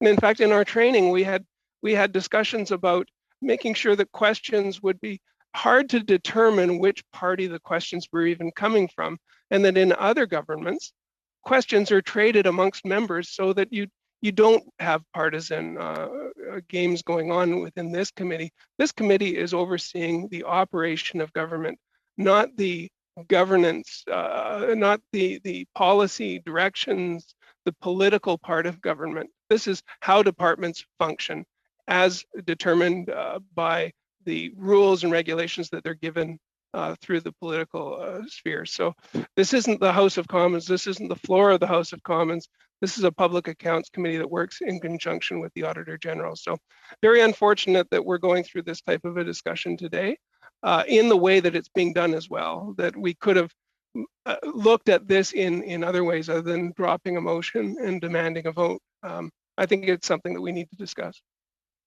Thank you very much, Mr. Longfield. Mr. Fergus. Madam Chair, I'd like to continue on where Mr. Longfield left off. Under your guidance, we had achieved quite a rare objective, I believe. And we're rare because we work together.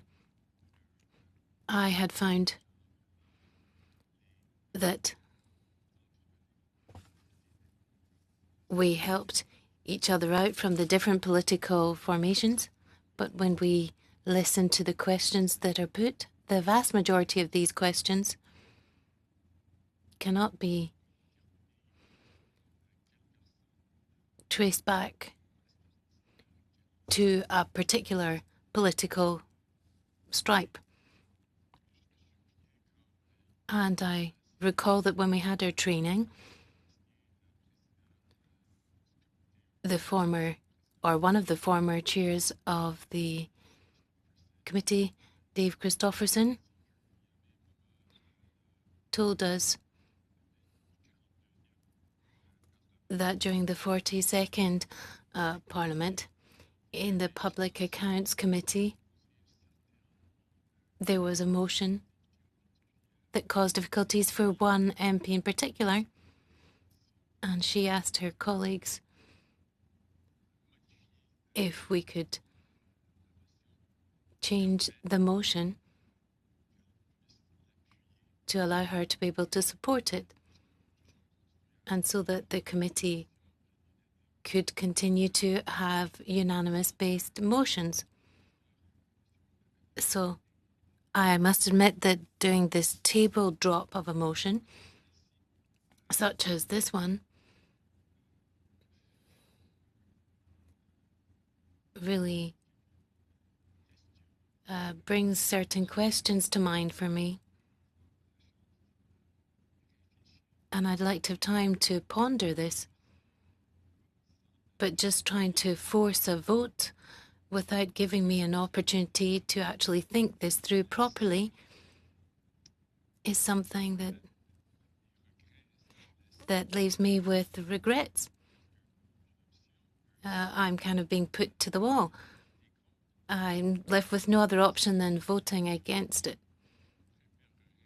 And I, in fact, would have preferred to have been able to ensure that we had a unanimous vote so that we could continue with our good way of functioning. That's been the case up until now in our committee. And I also think that we want to have the best attitude and non-partisan attitude as possible. But to force something on us without us having time to reflect on it, well, I don't want to blame my honourable colleague, Mr. Bertold. I'm afraid the speaker's being cut off. We cannot hear him anymore. There's a problem with the sound for Mr. Fergus, unfortunately. We're having difficulty hearing you. Can you hear me now? Yes. Sorry about that. Unfortunately, I pressed on the mute button. I don't know why we've got two buttons for putting yourself on mute, but these are things that happen. These are the headsets. We have to live with them. So, Madam Chair, I was just saying that it's really against my will to vote against this motion, but if we're not being given an opportunity to correctly assess this motion, and if I'm not being given any opportunity to put forward possible modifications, I'll be forced to vote no. And that's really not desirable. I would really prefer for us to continue down the right path, where we leave our partisan interests outside the door when we come into this committee, the virtual door, of course, so that we've seen for the last 6 months under your guidance, Madam Chair, I think we've really been able to achieve something quite rare here on the Hill.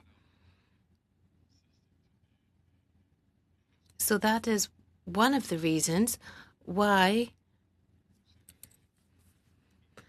I would like to have the opportunity to reflect on this. I don't know if we can have a few minutes break, Madam Chair.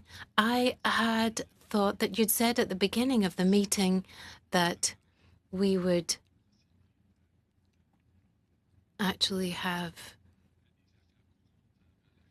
a moment for committee business at the end of this meeting. Perhaps I'm mistaken, but that's what I'd understood at the outset.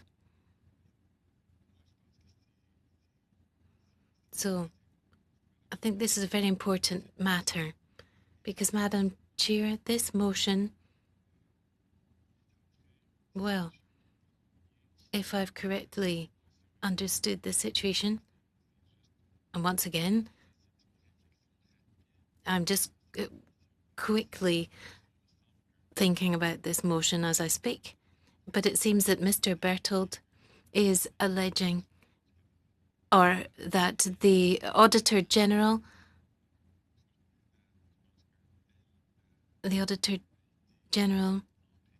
has been prevented allegedly from receiving information about the design and developing of the Canada Emergency Wage Subsidy. Now, if my dear colleague, Mr. Bertold, would like us to call before us the Auditor General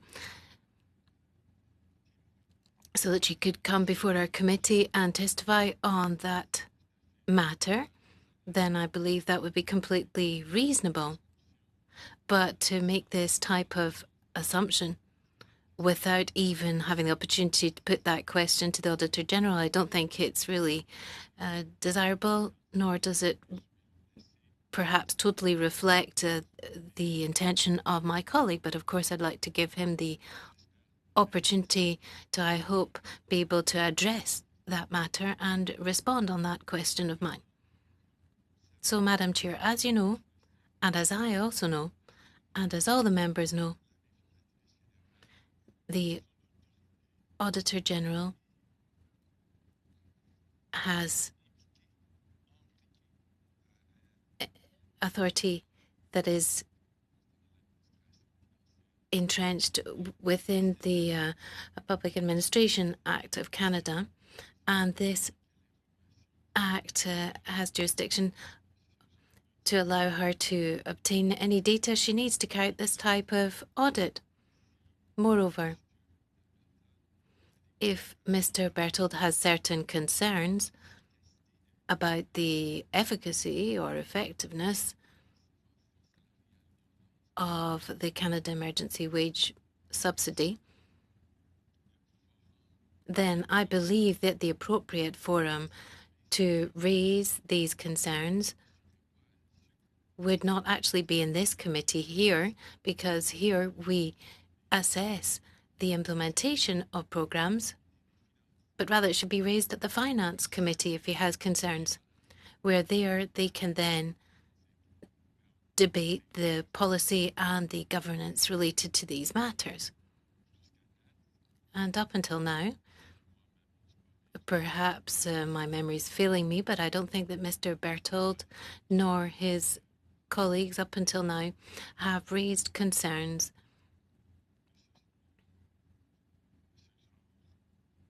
of this kind, at least not since I've been in this committee. So, Madam Chair, you know very well that this emergency wage subsidy has supported over 3.5 million, or rather 5.3 million, rather, corrects the Speaker. It supported 5.3 million workers and more across our beautiful country. And we know it's cost us around $71 billion to support them. And if we have a problem with maintaining this employee-employer link,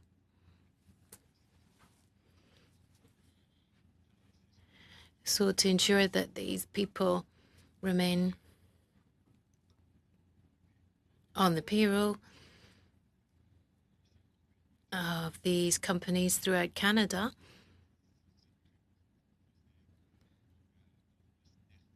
and if they want to propose that we should go for a more austerity-based approach, then perhaps they should express that clearly.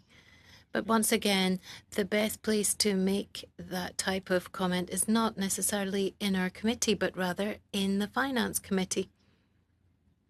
So I do hope that my colleague, who I think is next on the list, or he's soon going to be able to respond to the concerns I've expressed.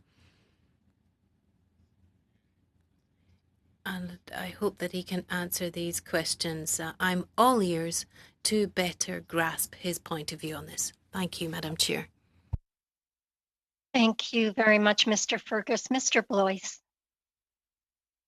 Madam Chair, I wonder if it's appropriate, because I had levied a few questions in my first initial round of prodding around this motion. And I'll continue to raise those, but I think it might be appropriate to let Mr. Berthold answer to some of the questions that have been raised. I would then love to have the chance to respond to Mr. Berthold, but if you deem it's appropriate, I think it's, for example, there are some elements that we might be able to support. And to what Mr. Fergus had said, and for Canadians that are watching at home, if you go on and look at my Hansard record from 2 days ago on Tuesday, I was quite sharp, frankly, with the officials. Sharp might not be the right word, but I answered. I kind of, it was not answering questions or asking questions that were easy. I wanted to get to the facts, and I was willing to answer and do the tough questions. That's the type of work that this committee does. It's one of the only committees that has really tried to be nonpartisan in spirit, try to be factual, try to get to the facts, and try to make a difference. I would be interested in hearing from Mr. Berthold, because what I worry about this type of motion is that it's going to poison the well of what this committee has been about historically in this parliament, not just this parliament, but indeed many parliaments before it. I worry that it's going to tarnish a bit of the reputation that the members before us have done. We've heard from those members earlier. We know that Mr. Berthold in the House of Commons is one of he is a great poetic. He pushes the government. He pushes for accountability. That's all great, and he should do it in this committee. But we need to do it in a fashion that is amicable to the desire and the interest of what this committee represents. And Mr. Fergus has already expressed that quite well. So if you'll permit me, Madam Chair, I would love if we're able to hear from Mr. Berthold, and then I would still love to be able to respond and perhaps propose some type of sub-amendment once I can really get to the core of what he's getting at here. Is that appropriate, Madam Chair? Thank you very much. Certainly with the indulgence of the members who have their hands up, I will go to Mr. Berthold if he is prepared to answer the questions that are being put to him in regards to the motion that he has tabled. Merci, Madame la Présidente. Thank you, Madam Chair. I didn't ask for the floor, and there's others who have already asked to take the floor. But to answer quickly, Mr. Sabia was very clear twice in his answers, where he said that he could not divulge the documents to the committee. And the Auditor General was also very clear on this. And she cited that even if we had access to all these documents, we cannot provide Parliament with detailed information on these analyses because they're either cabinet documents or secret documents. And then later we see there have been weaknesses with the design, etc. So I think it's the role of the Public Accounts Committee to know what's happening. And I'm totally surprised and very blown away by the reaction from my colleagues. I sincerely thought that this was a motion that was going to get adopted easily and that everyone would support this because it's a motion which is aimed to allow the members of the Public Accounts Committee to be able to be made aware of the reality of public accounts and not just to take note of what's been said by the Auditor General, who's seen things that we haven't seen. It's as simple as that, Madam Chair. So that's why I wanted to clarify that. Then another point for clarification. Far from me to actually mean that this committee would not work well or put unanimous reports to the House as is our tradition, but I would like to point out that motions don't need to be unanimous. We don't need to always agree all of the time on everything. And I'd like to recall that there have been other motions that have been adopted which have been defeated. For example, Maxime Blanchet-Jonca has put forward motions that have been defeated in the committee already. So I don't see the link between our work and our will to work together to produce complete unanimous reports that we put to the House. But at the same time, there's also motions where we haven't always been unanimous. And I'm surprised by the reaction from my Liberal colleagues, which is just asking for this. And if the Finance Department or the CRE cannot divulge these documents, they need to tell us why we're not able to have access to these documents. But we want the committee to at least have asked to get access to this information to be able to carry out the same analysis as the Auditor General at this stage with the Canada Emergency Wage Subsidy Programme. There you have it. It's as simple as 1, 2, 3. So it makes me almost smile to see that my colleagues that want to move ahead quickly and put lots of questions to the witnesses are taking up so much time to say that we want to go quickly when in fact we could have already had the vote, voted on this motion, go on to other things and continue to put questions to our witnesses. So I've been taken aback by this. I hope that I've answered the questions now from my colleagues. I think this is a motion that we can adopt very, very quickly. And the Finance Department and the CRE will act accordingly in light of this motion. And then together amongst the committee members, we'll see the answers that we get back. But I think it is legitimate and justified and relevant to continue. Mr. Longfield? Yes, Madam Chair, we've been discussing a motion that was made in camera by the Bloc Québécois. And I think in terms of privilege, we need to protect our in-camera motions from public discussion. Thank you very much. Your point is taken.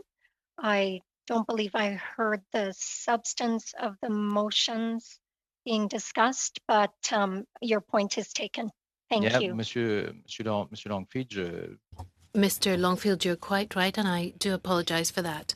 And I apologise to the members of the committee, but it was just to mention that it does happen in the committee that we're not always in agreement. It has happened in the past, and it may happen again. But the aim is to have a good report, which will ensure that all the members of this committee will be able to agree to the report, so that we can submit a good report to the other parliamentarians. So those were my answers to these questions. And if you agree, I propose that we should go straight on to the vote. There's no problem. We can vote on this and then continue with our meeting. And of course, I'm prepared for us to extend the meeting so we can continue. Thank you very much, Mr. Berthold. I do have members who would still like to intervene. I will go back to Mr. Blois, who turned over his time to have his questions answered. Mr. Blois. Thank you, Madam Chair. And look, I do appreciate my honourable colleague at least speaking somewhat to the particular motion in question. One of the questions that I had asked was about resources for the government and the fact that right now we are in what is a third wave in this country. We know that there's challenges. Indeed, there's a rising case count right now in my own province of Nova Scotia, unlike what we've seen since the start of this pandemic. Before I became a parliamentarian, Madam Speaker, I was a lawyer at McGuinness Cooper in Halifax, and I also have a public administration degree from Dalhousie, a Master of Management in Public Administration. I say this because I actually have individuals that I know that work in the public sector, whether it be provincially or federally. And when opposition members go on what is not really a narrow motion, because I'm going to take the committee members back to Mr. Berthold's motion. The committee requests that the Department of Finance and the Canadian Revenue Agency provide the committee with all studies, data, and analysis used for the implementation of the Canada Emergency Wage Subsidy. We just talked that this was the largest undertaking. The Auditor General's report says it. It is one of the largest undertakings by the Government of Canada in the history of our country.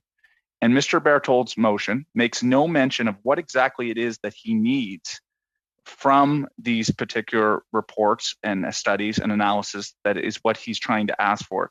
What exactly is he looking for? Because it's very clear that, at least from the testimony that I've heard today, that the Government of Canada weighed the options between not putting out support as quickly as possible, risking the fact that we could have large dislocation from employees to their employers, further impacting the economy, further having economic turmoil, or we go ahead and be able to make some of these program choices, as the Auditor General has pointed out. And yes, could there be issues? Absolutely, that's already been highlighted, but it was favorable to the alternative. And I'm trying, and so there's a lot of things we have to parse out. One is the cabinet confidence and cabinet privilege. That is a legitimate convention that we have in this country that we need to consider. No mention of that at all in this motion. No mention about protecting those documents. I have to assume Mr. Berthold, as a senior and a seasoned member of Parliament in this House, would know that, and perhaps that could be a friendly amendment that as we start to discuss and debate this motion, that would be something he's open to. But what exactly is it that he's trying to get to? Because and I don't want to put the Auditor General in a difficult position, but she did not express that she was limited in the sense in any other work that goes on, when there is elements that do deal with confidence and recommendations to cabinet.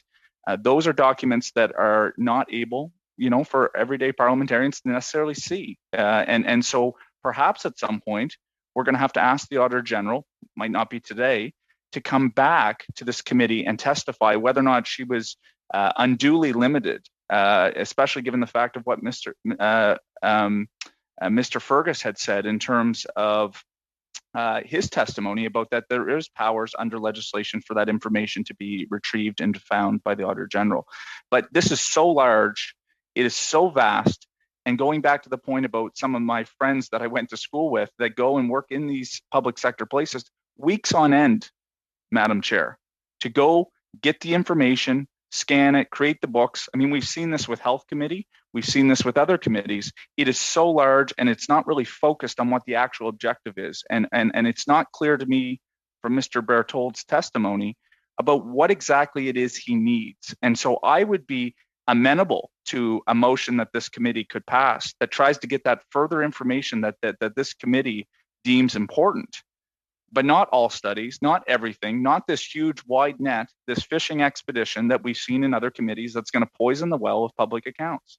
And I have other members that want to speak. So Madam Chair, I will pass my time off to my colleagues, but this is the problem I have with these types of motions. And so I'm going to listen to my other colleagues.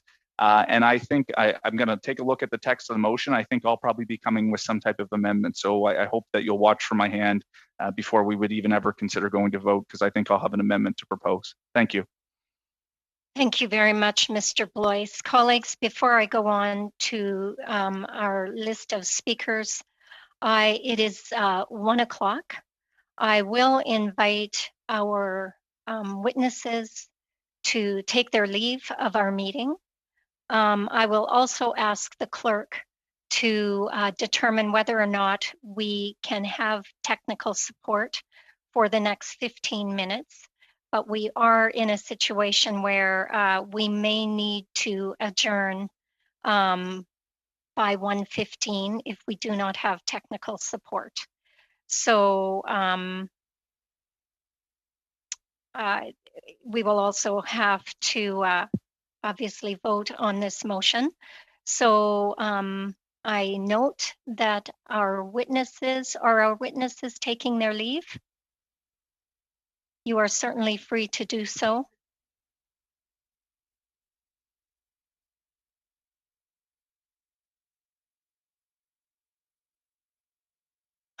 All right, thank you very much, colleagues. I will wait to hear from the clerk. We will continue on with our discussion unless she knows right now. We can continue for the next 15 minutes for sure, and I'll check to see if we can go further. Thank you very much. Mr. Sorbera. Chair, can you just go over the speaking list, the speaking order before I begin, please? Madam Chair, just a point of order, if I could. Yes. As a new member of Parliament and having not been involved in these types of protracted debates on motions before, given the fact that we are at the end of our time, is it your discretion as chair to be able to extend, or do we need unanimous consent, or what is the rules? Can the clerk explain a little bit about the procedure in that regard for me? Sure. I will have the clerk explain that. Basically, the committee needs consent to adjourn, so they can continue sitting as long as the members wish. In the virtual environment, we do have certain limitations, and someone up the level will make those decisions, and that's what I'm doing at the moment. Thank you. All right, I will move on to Ms. Yip. I wasn't, sorry, Chair, I actually was not completed. It was not done in my comments. So do we need unanimous consent from the committee to proceed then? No. No, okay. Okay. I believe, let me take it back, because I've been thinking about what's been going on here at this committee for the last few minutes, and I'm going to use one word in being very disappointed. This committee, Public Accounts, is really a nonpartisan committee. In my humble and personal view, we have many officers of Parliament, and I'm going to use that term, officers of Parliament, to describe the Auditor General and the work that the Auditor General does for this committee. And I look at the Auditor General with such a large and very high level of respect for the work that officer does and the employers that support the Auditor General. And when I think about the reports that we have that are distributed to us by the Auditor General, and I read them very diligently and very judiciously in terms of the work that is done and the follow-up work that is done and asked to the various departments, in this case, the Canada Revenue Agency and the Department of Finance. Today, I look at Mr. Berthold's and view the honorable member's motion with a great deal of skepticism, a large degree that is on a fishing expedition. at the same time, I view it almost as an attack on the officers of Parliament. I choose those words very, very carefully, but I have to say Point that. of order, Ms. Chair, point of order. Point of order. I never attack any officer of the Parliament, and I don't want anyone let think of that. No. It's not appropriate and it's false. Well, thank you very much, Mr. Berthold. I will continue, and then I'll pass my time on to my honourable member from Scarborough. So I look at this request as very, very circumspect. I respect Mr. Berthold as a colleague and a friend on many levels. I just the path that we're going on this committee. This is a non-partisan committee. There are other ways of asking. We can ask put forward an ask to have the Auditor General appear to ensure that her office was given the resources to undertake studies, and I'm sure my colleagues will want to follow up on that. I'm just very disappointed, and I go back to Mr. Christofferson's wise words a few months ago about how this committee should operate. And I think that says the idea that we should just request all documents all the time from cabinet that cabinet has discussed just because we feel that we need to and we want to for whatever purposes, I think is a path that I think I really look at and I become very queasy about and I question why that we're going down that way. And this is not in a political manner. There's no political speak on from what I'm saying. It's just honestly how we as parliamentarians conduct ourselves on this committee, this Public Accounts Committee. And to Mr. Berthold, I respect your desire to put forward this motion, and I don't agree with it, and I will say that respectfully. But also, I have a large degree of respect for the AG and for the work they have done. And if the Auditor General wanted to put in their reports that they felt that they were being constrained with the documents they received, or in anything to that extent, then I'm sure that would have appeared in the report. There is a follow-up report which will come to the members of Parliament in terms of the economic evaluation of the program. It is a $100 billion program. I agree, it is a very large program. It is a very important program for employers and employees throughout this country. And I am fully cognizant of that. I am very disappointed that other members on this committee were not afforded the time to ask question to our witnesses today, to our guests, be it Mr. Sabia, be it the commissioner, the commissioner from the CRA, because that's what they were here for, to answer those questions. And I think there were other avenues to pursue in terms of asking the Auditor General about the resources that office were able to receive in conducting the study. I will hand my time over to Ms. Yip. I believe she's next on the thing. Thank you, Chair, and to my honorable colleague, Mr. Berthold. My words were not in any way an attack on you, but these are my feelings on the motion that was presented forward. Thank you. Thank you very much, Mr. Cervera. Ms. Yip. Pardon me. I feel dropping a motion and expecting a vote so quickly really needs to be revisited. I would like to see the motion. I'd like to review it. And this really should be going to Finance Committee for debate. I just worry about the potential partisanship, and that's not really the mandate of this committee. And so I will just read this quote from David Christofferson.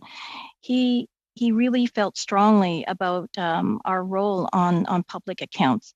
The job here is difficult. It's one that's different from any other committee, and we have to be nonpartisan. When we're partisan instead of nonpartisan, Canadians aren't getting the oversight that we are mandated to provide.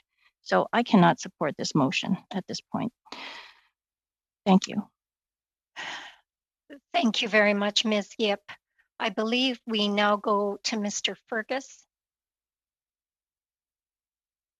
Merci. Thank you, Madam Chair. Once again. Well, in fact, not once again. I don't want to repeat what I've already said. I think everything has already been said on this matter. I'd just like, through you, Madam Chair, to put a question to my honourable colleague. Would he be open to receiving amendments that would allow us to investigate to see whether or not there has been a problem, or whether whether there's a substantial problem, a material problem that exists or not.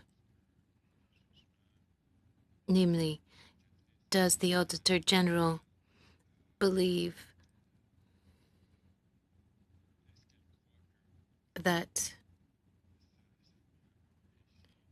she has been prevented from sharing relevant information with the members of this committee, which are preventing her from doing her job and checking on the efficacy of the implementation of these programs, because after all, that is her role, to verify all of this as Auditor General.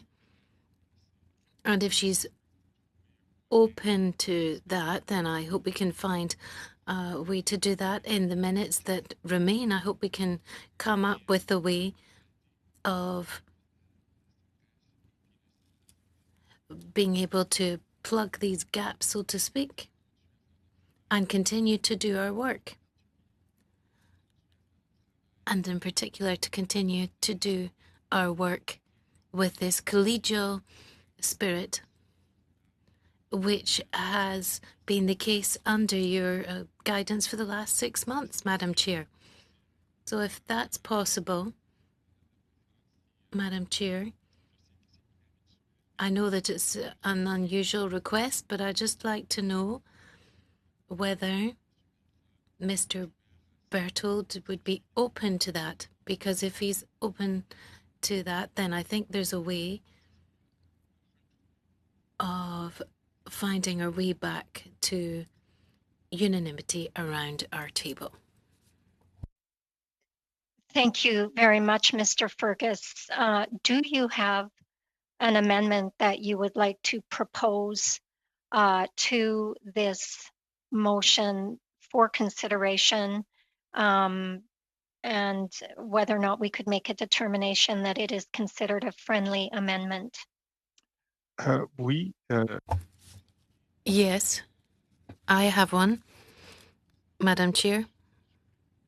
If I can propose that then. And once again, this is a problem working virtually when we're not round the table. We can't read everybody's body language amongst our colleagues.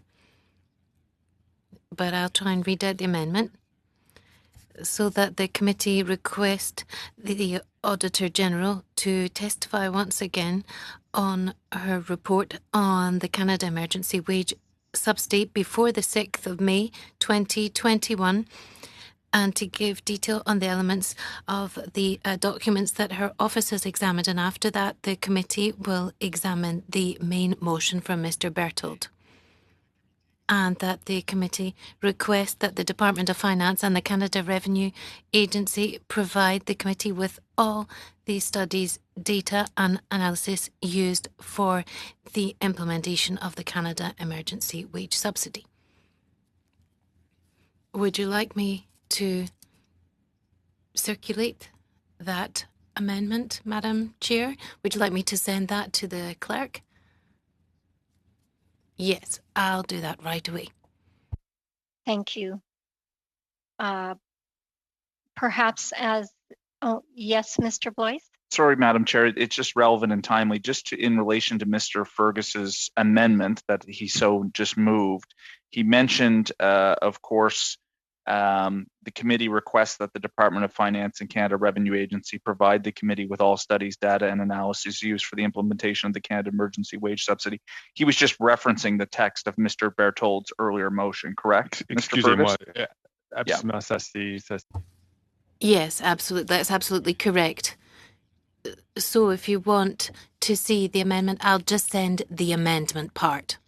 I was just making sure that it was first we go to have this meeting with the Auditor General to talk about the, her access to this information, and then you were referencing Mr. Berthold. So I think I'm clear. Thank you. Thank you. Madam Clerk, I guess we will now move into a discussion about the amendment to the motion. And I know that there were hands up when we were speaking on the main motion. Mr. Blanchette-Jonca, would you like to speak to the amendment? Merci, Madame la Présidente. Thank you, Madam Chair. No, it's not related to the amendment. Okay, thank you. I realize, colleagues, that you've heard the amendment, that you may not have it in front of you and may not have it in both official languages. I believe that the clerk is working to get that to you. Mr. Longfield. I'm hoping that this amendment could get us back to the spirit of the committee, where we are trying to work together and certainly not trying to do things that are outside of our mandate. Within the amendment, asking for all information, I mean, we won't be able to get all information that was used because some of that was confidential, according to the rules of the Privy Council.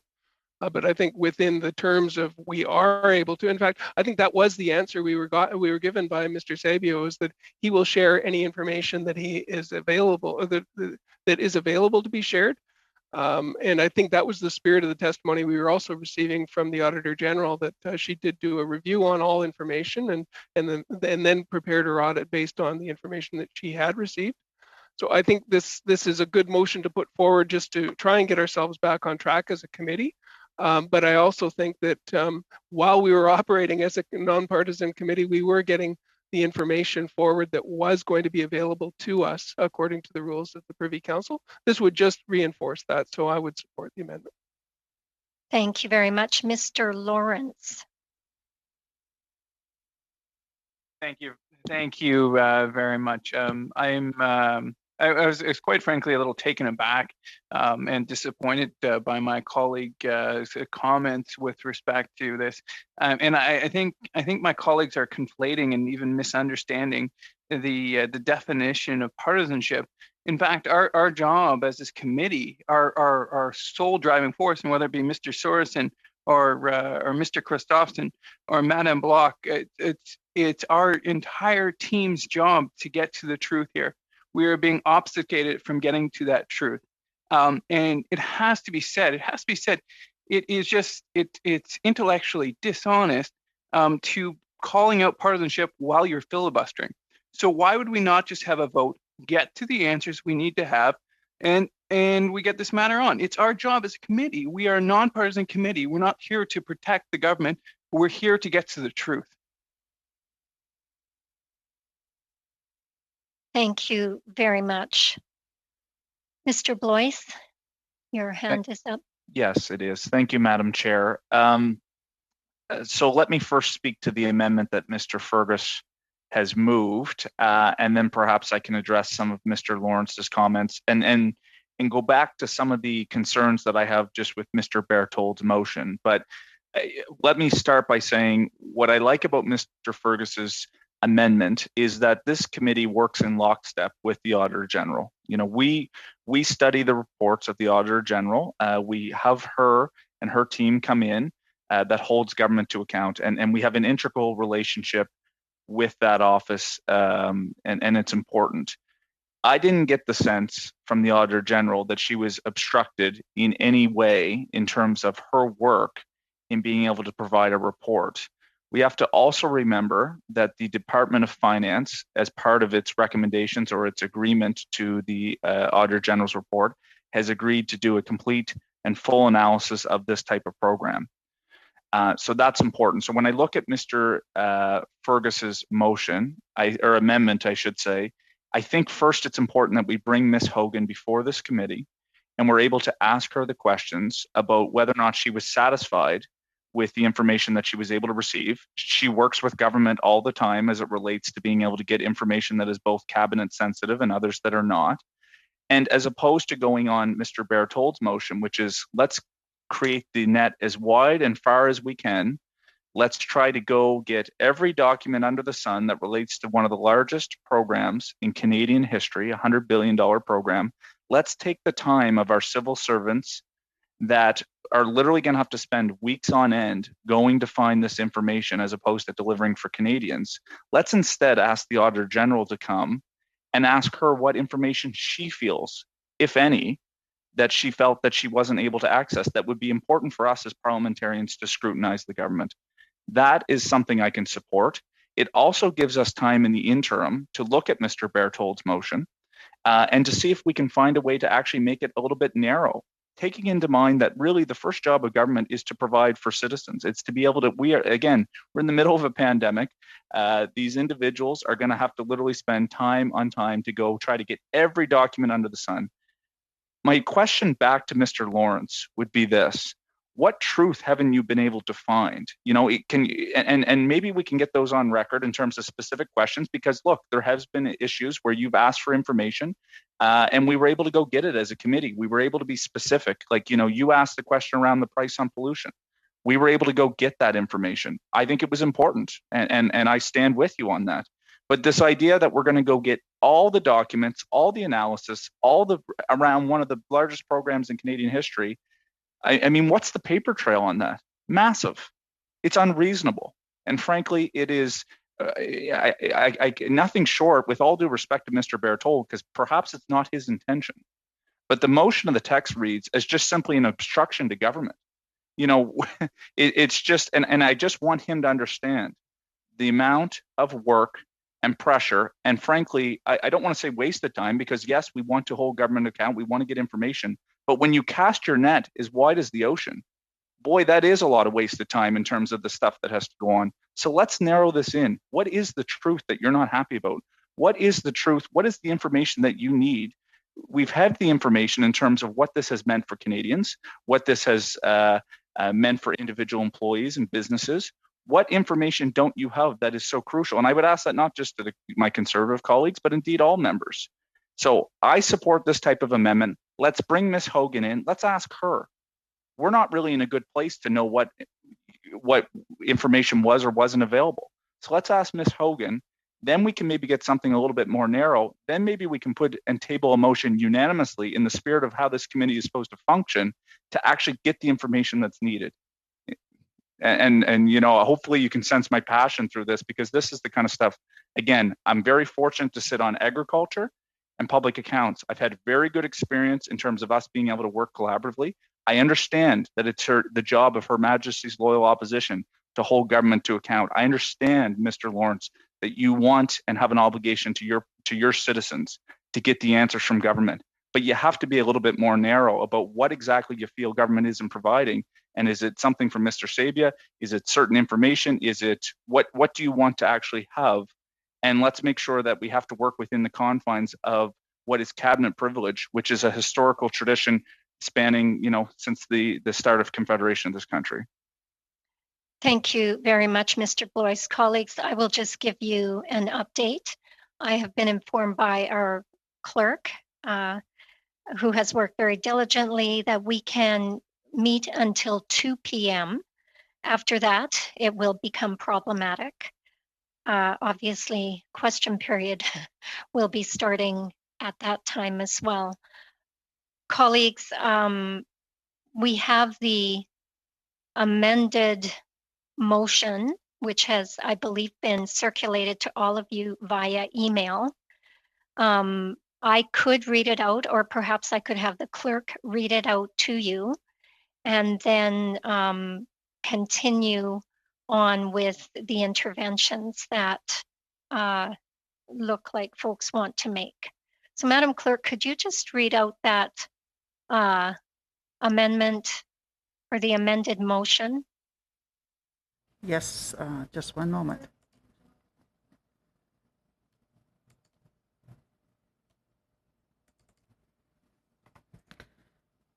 Okay. That the committee asks the Auditor General to again testify on her report on the Canada Emergency Wage Subsidy before the 6th of May 2021, and to detail elements of the documents her office reviewed, after which the committee will consider Mr. Berthold's main motion, and it would the amended motion would continue to read what Mr. Berthold has submitted, which, just one moment. The main motion, which reads as follows: the committee requests that the Department of Finance and Canada Revenue Agency provide the committee with all studies, data, and analysis for the implementation of the Canada Emergency Wage Subsidy. Okay, colleagues, I will now move to Mr. Longfield. Yeah, thanks again, Madam Chair. I really take exception to this being called a filibuster when we get table dropped a motion in the middle of testimony and while we're preparing questions for the next witnesses, and we were really getting into the work of the committee in terms of the review of the CEWS program, that now we have a motion that we haven't had any time to prepare for. I'm thinking we heard during the testimony that this information was already being promised to us in the form that was available to us, with respecting the terms and conditions of the Privy Council, which is in for all governments, regardless of what the politics of the day is. And that now we're being accused of filibustering when we're really trying to get down to the bottom of why are we doing this when it's information that we're already going to be receiving. The information that we had from the Auditor General was that she was able to see the rationale for the program and that the program was within her audit, was in alignment with the confidential discussions within the Privy Council. To have her come back to say to us, okay, this is, I know that we've got a situation to deal with here where some of the members are uncomfortable with cabinet confidence and uncomfortable with transparency. We do have those rules in place for other reasons. And those reasons are that the government needs to have a space, any government needs to have a space to have open discussions that can range in a lot of different areas before agreement comes from cabinet to go forward into the public realm. So we are within the operation of government. This isn't a conspiracy to hide information. It's the normal operation of government. As I'm listening to the discussion, I'm thinking, I hope that this committee can get itself back on track because we were working quite well together. The amendment that's put forward is let's get back to our terms of operation of having the Auditor General maybe answer any questions about confidentialities or why things are done in the way they're done, how she interacts as a confidential overseer of the government of the day, and then reporting back to Parliament because she's not part of the government of the day. She is an officer of Parliament. So all of that should give Canadians confidence that we are operating within a normal governance of the Government of Canada and that there is no monkey business going on. So if we could get through the amendment and if we did have support to have the Auditor General come back, we've done this before where there were some statements in the press that we wanted to discuss with her, and we did bring her back under the conditions that we passed a motion under to have that as the next step because we are working with her and don't want to be going around her because she is the buffer between us and government, which makes us nonpartisan because we're working with her, we're not working with the government of the day. And so first of all, to address her and to then see what can we do going forward and do we need to take it any further in terms of information availability. And as has been mentioned, then we look at the next report, which won't be an interim report, it'll be an actual report on CEWS that hopefully by September 25th, we're through the pandemic and we're able to take a rear view mirror look at the wage subsidy program that we were talking about this morning. So with that, I'll turn it back over to you. Thank you very much, Mr. Longfield. And thank you, colleagues, to all of you for your thoughtful interventions. This is an important, critical conversation that we are having. I will now go to Mr. Fergus, and then I will move on to Mr. Green. Mr. Fergus. Merci, Madame la Présidente. Thank you, Madam Chair. Thank you for the comments you've just made. So in that spirit, I will give my slot to Mr. Green. And if he raises good points, then of course I hope that I'll be able to raise my hand. But for the moment, I'll give my time to Mr. Green. Mr. Green. Thank you. And for those that can have the privilege of seeing the screen, you'll know that I've been quietly listening to all the interventions. I've heard a range of opinions, of expanded thoughts on this particular issue.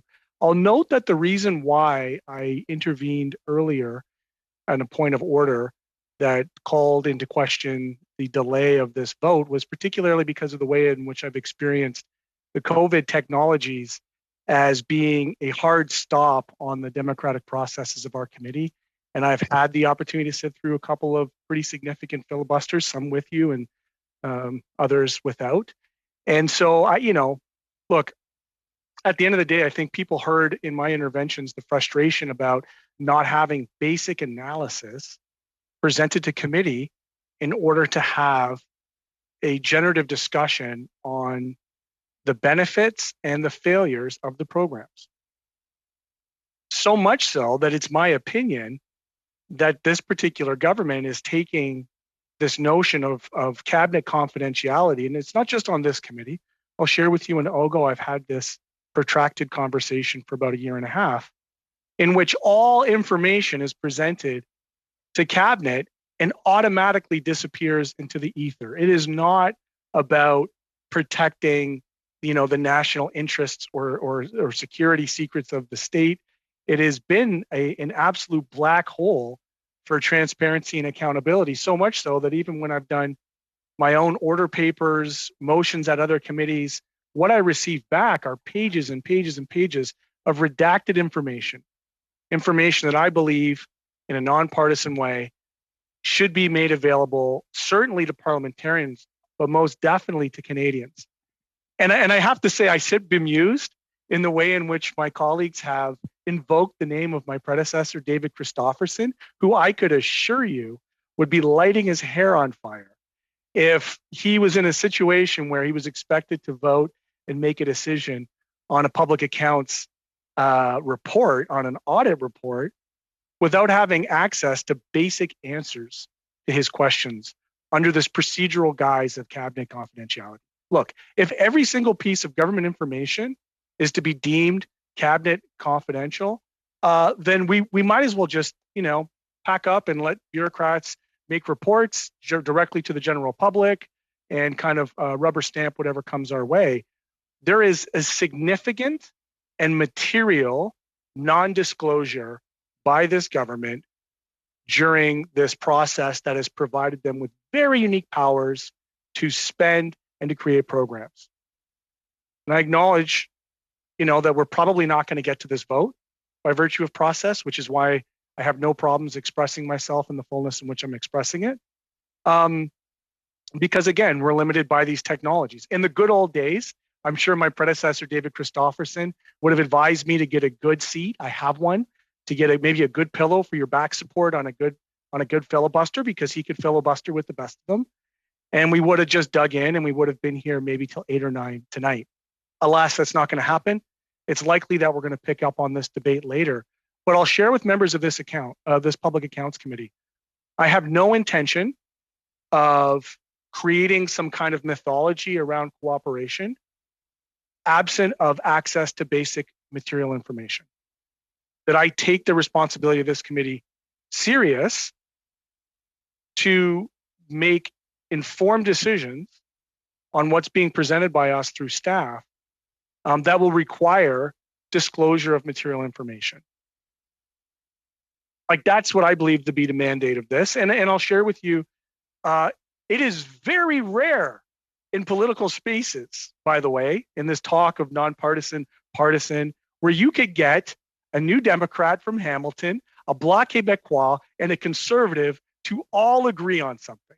So I actually happen to think that this nonpartisan space is existing because we're looking at the face value of what's before us in ways that have very different political applications to the work that we're all respectively trying to do in opposition. Now, I say all that to say this.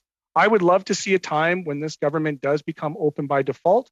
We have had Auditor General reports which have enumerated and listed in depth the ways in which this government has refused to give just the most basic information, not just to their office, but for the general public. And I hope that for the members who are present here, the parliamentary secretaries who are present here, the staffers, the whips who are online, that if we want to get into this space of having this committee work in the way that it's supposed to work, then let's operate in a good enough faith where if I ask a basic question around analysis, how did you come to this decision? That I'm not just shuffled off to say, well, it's cabinet confidentiality. I won't even tell you if we made recommendations on this particular topic. For the lawyers that are out there, I would call this, and although I'm not a lawyer, but I would call this a material non-disclosure, right? And I would like to see government come more forth with the information that is required. And I'm looking with interest to my friends who I'm sure will present for the next 25 minutes, maybe 26, just until after we're about to be cut off before we can actually get to this vote. And we'll likely pick it up again sometime next week. Thank you, Madam Chair. Thank you very much, Mr. Green. Mr. Sorbera. Thank you, Chair. And I was just standing there because yesterday I was sitting for 14 hours until the emergency debate was over last night. So I need to stand up a little bit. Thank you, MP Green, for your comments. And I say that very, very sincerely. If I can say, Matthew and I, we sometimes don't agree on all policy positions, but there was much that Mr. MP Green said about transparency and accountability and the way government operates and how can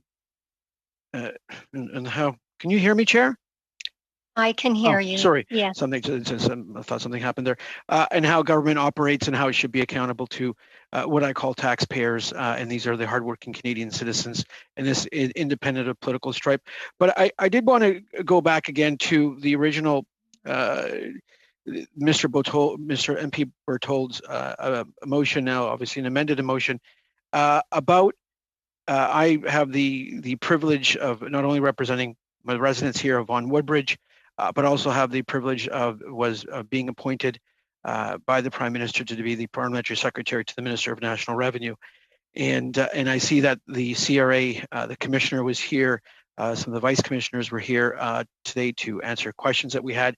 And when I look at in the documents that we received as parliamentarians and we received as members of the Public Account Committee, and I believe this is probably, there are important committees out there, but this is an important committee. This is the oversight of government programs, the oversight of government spending.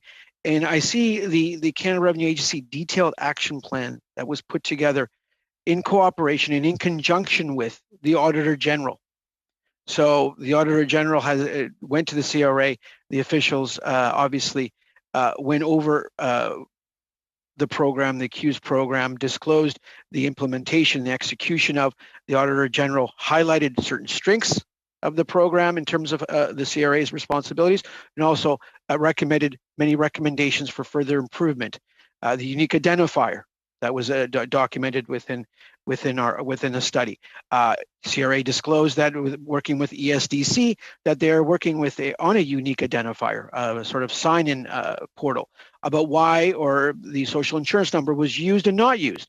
I was going to ask a question today about how important it is that from the budget that we look at e-payroll, which is a small measure of 100, 250, which is going to be transformational of having real-time data from businesses across the country sent to the CRA, so a certain program like this could be launched very quickly if needed to be, but also providing very robust data to CRA and greater efficiency for our businesses. So when I see this, when I see this information, see this motion brought forward, and I think to myself, how cooperative the Canada Revenue Agency has been in providing the documents, the necessary information to the Auditor General, the agency responding to the the agency responding to the Auditor General, laying out key interim milestones. You know, when I look at 1.1 October and the dates, even providing the responsible organization point of contact, you know, in this case, Mark Lemieux, and providing the phone number of the individual, 6138, you know, providing the phone number there within that document. And I say to myself, then I go back to Mr. Berthold's original motion. I say, what are we getting at here in this motion? And asking for all studies related to and I'm thinking to myself, well, wait a second, the agency on the Canada Revenue Agency and its wonderful folks that I've gotten to know fully cooperated with the Auditor General on this program, on the Qs, on the Canada Emergency Response Benefit, all during a period of time where the Canada Revenue Agency is responsible for the implementation and execution of 7 or 8 programs to assist Canadians during this most extraordinary and unique period of time. So I'm a little sort of, you know, wondering, why was this motion, as Mr. Longfield so eloquently stated, dropped on the table in that manner when many of us had more questions to ask? And, you know, and it's all completely agree that we have a right as members of Parliament to bring forward motions that we feel are necessary, and I will never dispute that right. But it seems to me that there was something today where I don't understand why, especially when I read the report, and I read the report, I have it right in front of me in terms of the Auditor General's work, and I've commented before how I much actually enjoy reading these reports of the Auditor General's work, because they're about making government work better. And who is about making government work better for? It's for Canadians. And if we had issues or any ideas that potentially the Auditor General did not receive the information that, in this case, her office was unable to obtain, where she may have thought she should have had, there would have been no problem in having her come in front of committee or put forward a motion in that intent to come to committee and ask those questions. And I think that would be very, very reasonable. You know, and that's when I go back to MP Green's comments about being members of Parliament. And no, everything cannot be on cabinet secrecy. Everything cannot be done without disclosure and transparency. At the same time, the mechanisms of government, of the Privy Council Office, of Cabinet, require a certain element of that.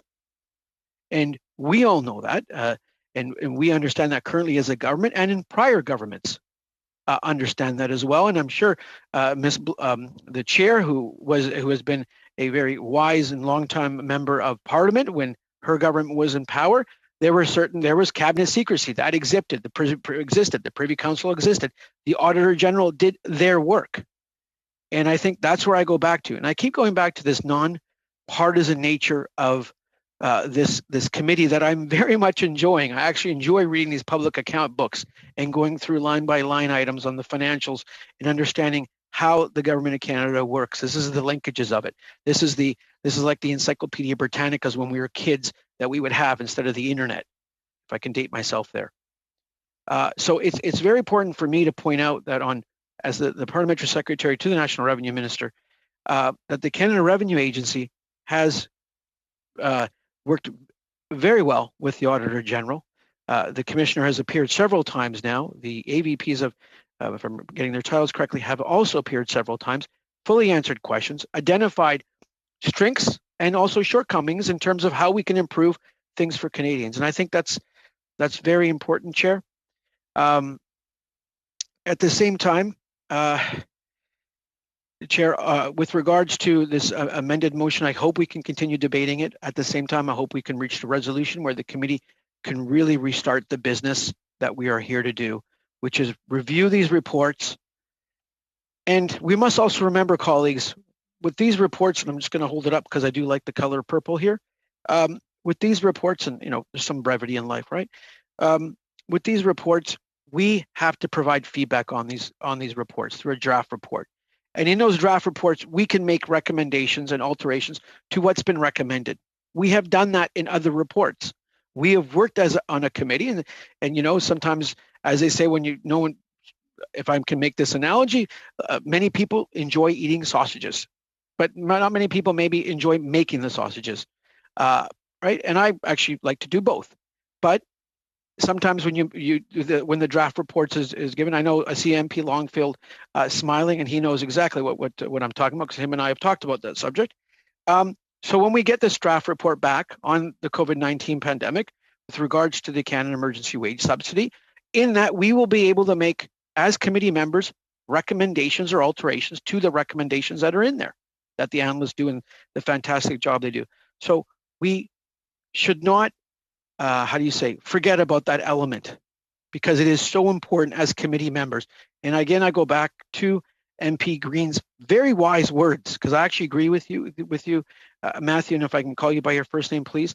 I agree with you. The idea that MPs need to be able to do their jobs is a fundamental one to represent their constituents and the hardworking people, those hardworking people that get up every morning and go to work and do the right thing for their families. And we need to be able to do the right things for them. So I fully agree with you there. I see there are other hands up from my, I'm going to say, distinguished colleagues, especially the one wearing the bow tie today, because it is Bow Tie Thursday. And I will hand it to them because I know they'll want to speak.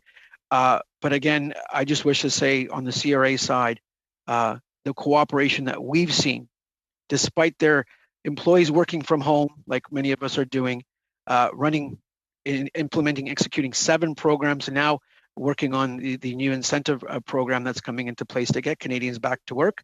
I think, to me, I need to applaud, and I need to point out, because if all MPs, let's read this action plan by the CRA in conjunction with their response to the Auditor General's recommendations, because this is what our committee is about.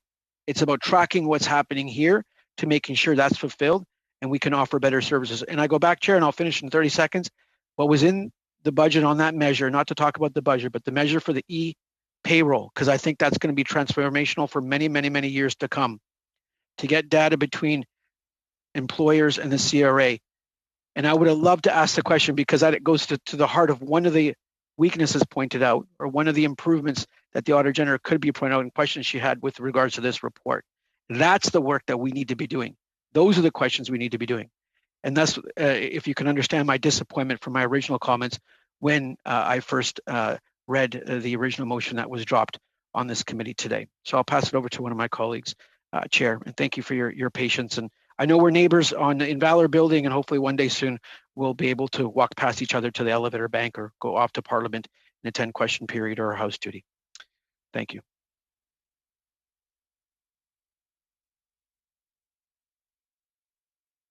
Chair, I believe you're on mute still. Thank you. Thank you for your comments. I have Mr. Blois, then Mr. Longfield, then Mr. Fergus. Thank you, Madam Chair. Again, I hate to keep showing my my newness to the Parliament here since being elected in 2019. Obviously, what Mr. Berthold's original motion talks about is all documents pertaining. Before I carry on with my comments, because I particularly want to respond to Mr. Green and some of the other individuals that have raised, can you provide a clarification to me about what happens when a committee asks for documents that indeed have privilege from cabinet? What happens then? What takes priority? Is the cabinet? Are we asking cabinet and the government to breach that privilege that is normally accorded, or can the clerk speak to exactly how this would play out, and then I'll carry on with my comments if I could. Madam Clerk. The committee does have an extreme amount of power to request documents, and this is a toss-up. The government may come back to the committee with some kind of compromise. I would really like to have an opportunity to do a bit more research on this, because it's not something that comes up very often. It's actually a conflict between two sets of privileges: the committee's privilege to request documents, all documents that exist from anyone, and the government's privilege to maintain cabinet confidentiality. And there are some recent cases that I would like to look at, and if the committee would permit me, I will get back to you. Mr. Blois. Okay, thank you, and I appreciate that explanation. And I don't want to pretend to speak for the other members of this committee, but perhaps that could be helpful to understand the jurisprudence as it relates to these two types of parliamentary privileges, or I should say a parliamentary versus a cabinet privilege. I just want to read a quote from the AG's report for my folks, for my colleagues here. It says, overall, and this would obviously be the words of our Auditor General, Ms. Hogan, through her staff, and who would have prepared this.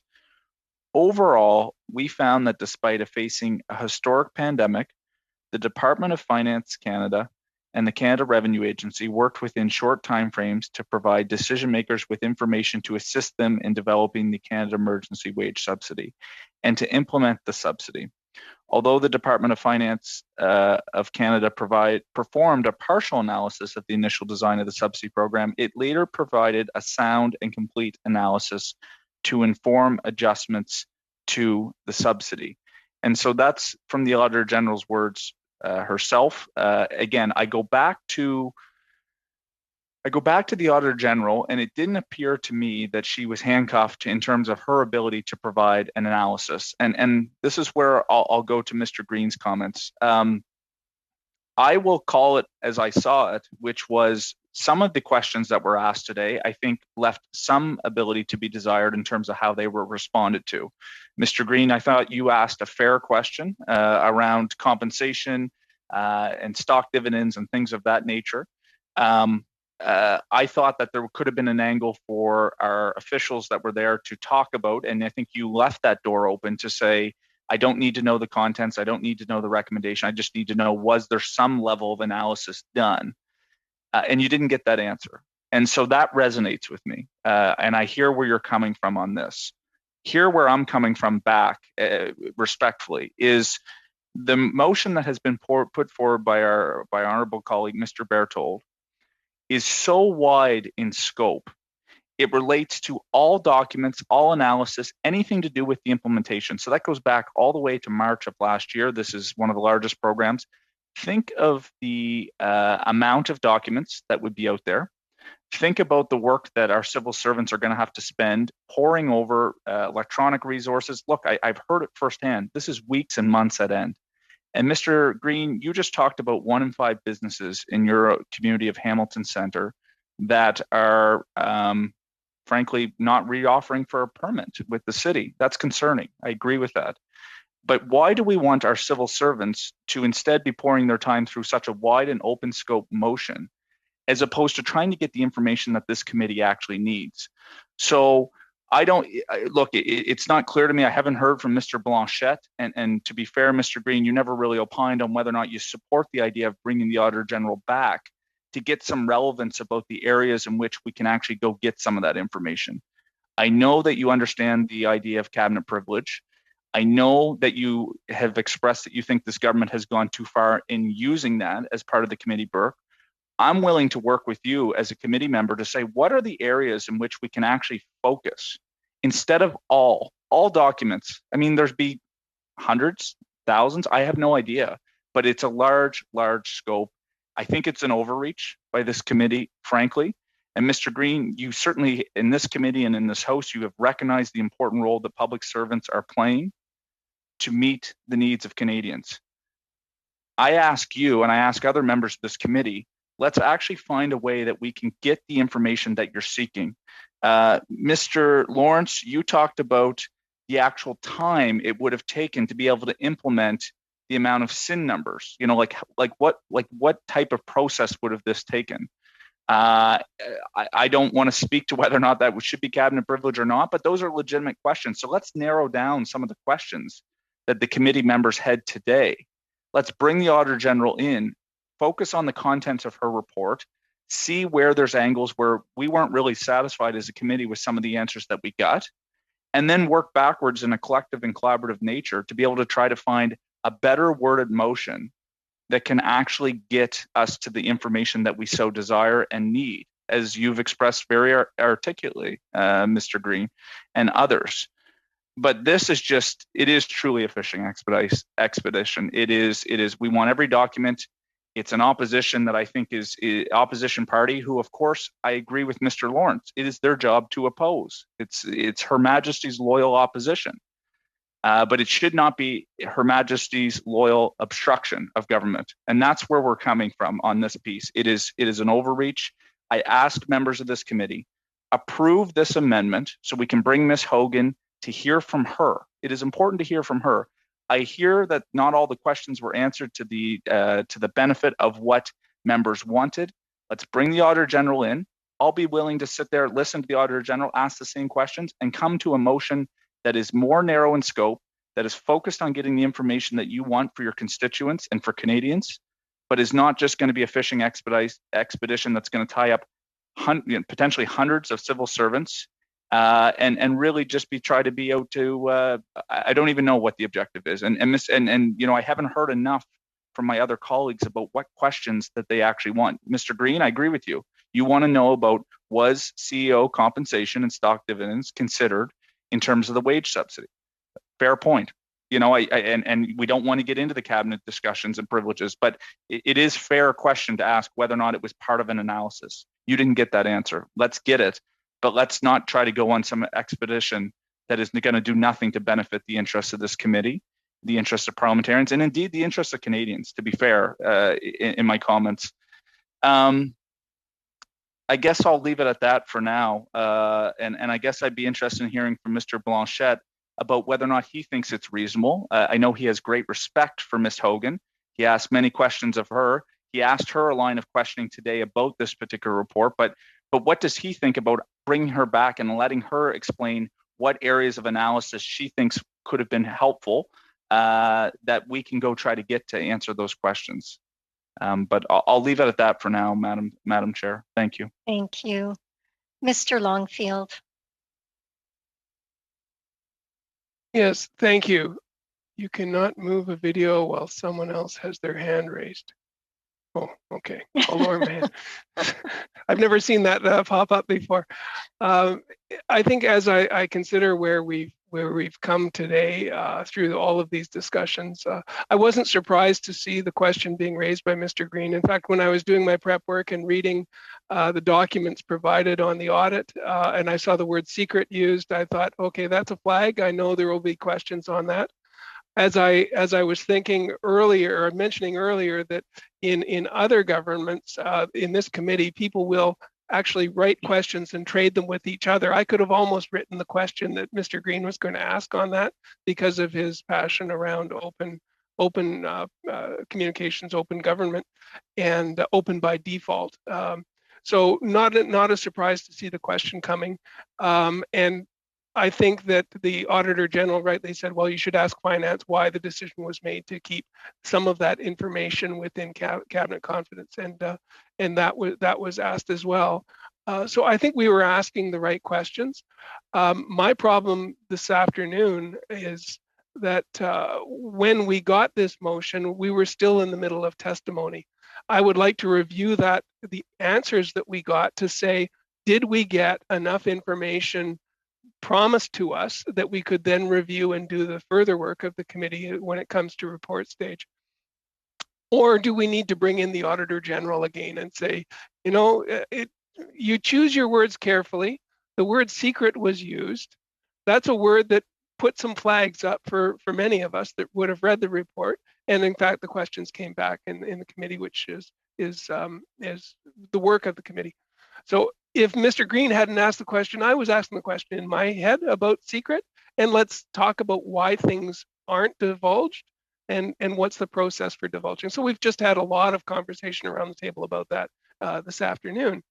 And I think that I was hoping to see some of the other members talk about, should we bring in the Auditor General to get her to clarify some of the comments that were in the report, as well as to look at what information we did get back from Finance that they were promising us. Again, I believe they promised us, but I'd have to look at the blues to see that.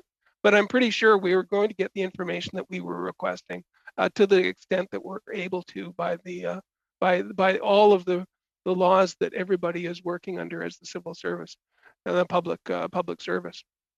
So I think we were on the right track. I think having the Auditor General come back and clarify would be our next step. If we're not getting the information we need, we have more steps we can be taking. And we have another report coming to us early next year or mid next year that will talk about the more detailed analysis of Qs. I was going to ask a question about GBA Plus, and was that part of the analysis that the finance department was going to be following when they do the subsequent report on Qs? The data around who was getting it and who wasn't getting it. Imperial Oil, some of the large companies were getting it. Some of the startups in Guelph that I've talked to weren't getting it because they weren't qualifying under the terms of Qs. And so that part of the analysis of did we reach all of the right people, the right Canadians? I would be very interested in the answers to those questions as well, because I know businesses I've talked to are saying, why do the big companies get relief? I'm working off a line of credit from my mother-in-law's house. She's going to lose her house because of this. I can't qualify because I'm not meeting some of the requirements of the Qs program. So very real questions that we get every day. And I think we need to get back to the answers. Thank you very much, Mr. Longfield. It is 2:00. That is a hard stop for us. Colleagues, seeing that the committee hasn't come to a decision on this matter, I would like to suggest that we suspend this meeting until our next scheduled time. Are we in agreement? I just want to go on the record and say what an incredible example of the ability to run the clock out. I look forward to picking it up where we left off. Mr. Fergus? Just une question, Madame la... Just a question, Madam Chair. Is that going to have an impact on our work plan for the next few weeks? Because we had quite a busy schedule. So I'd like to know whether for the next meeting we can ask the clerk about this. SO31. Okay. I've got to go at 2. That's what we were agreeing to. Yes, it will definitely have an impact because we will pick up where we left off next Tuesday. And depending on how far we get, it will have an impact. Are we agreed to suspend, colleagues? Agreed. Agreed. Thank you.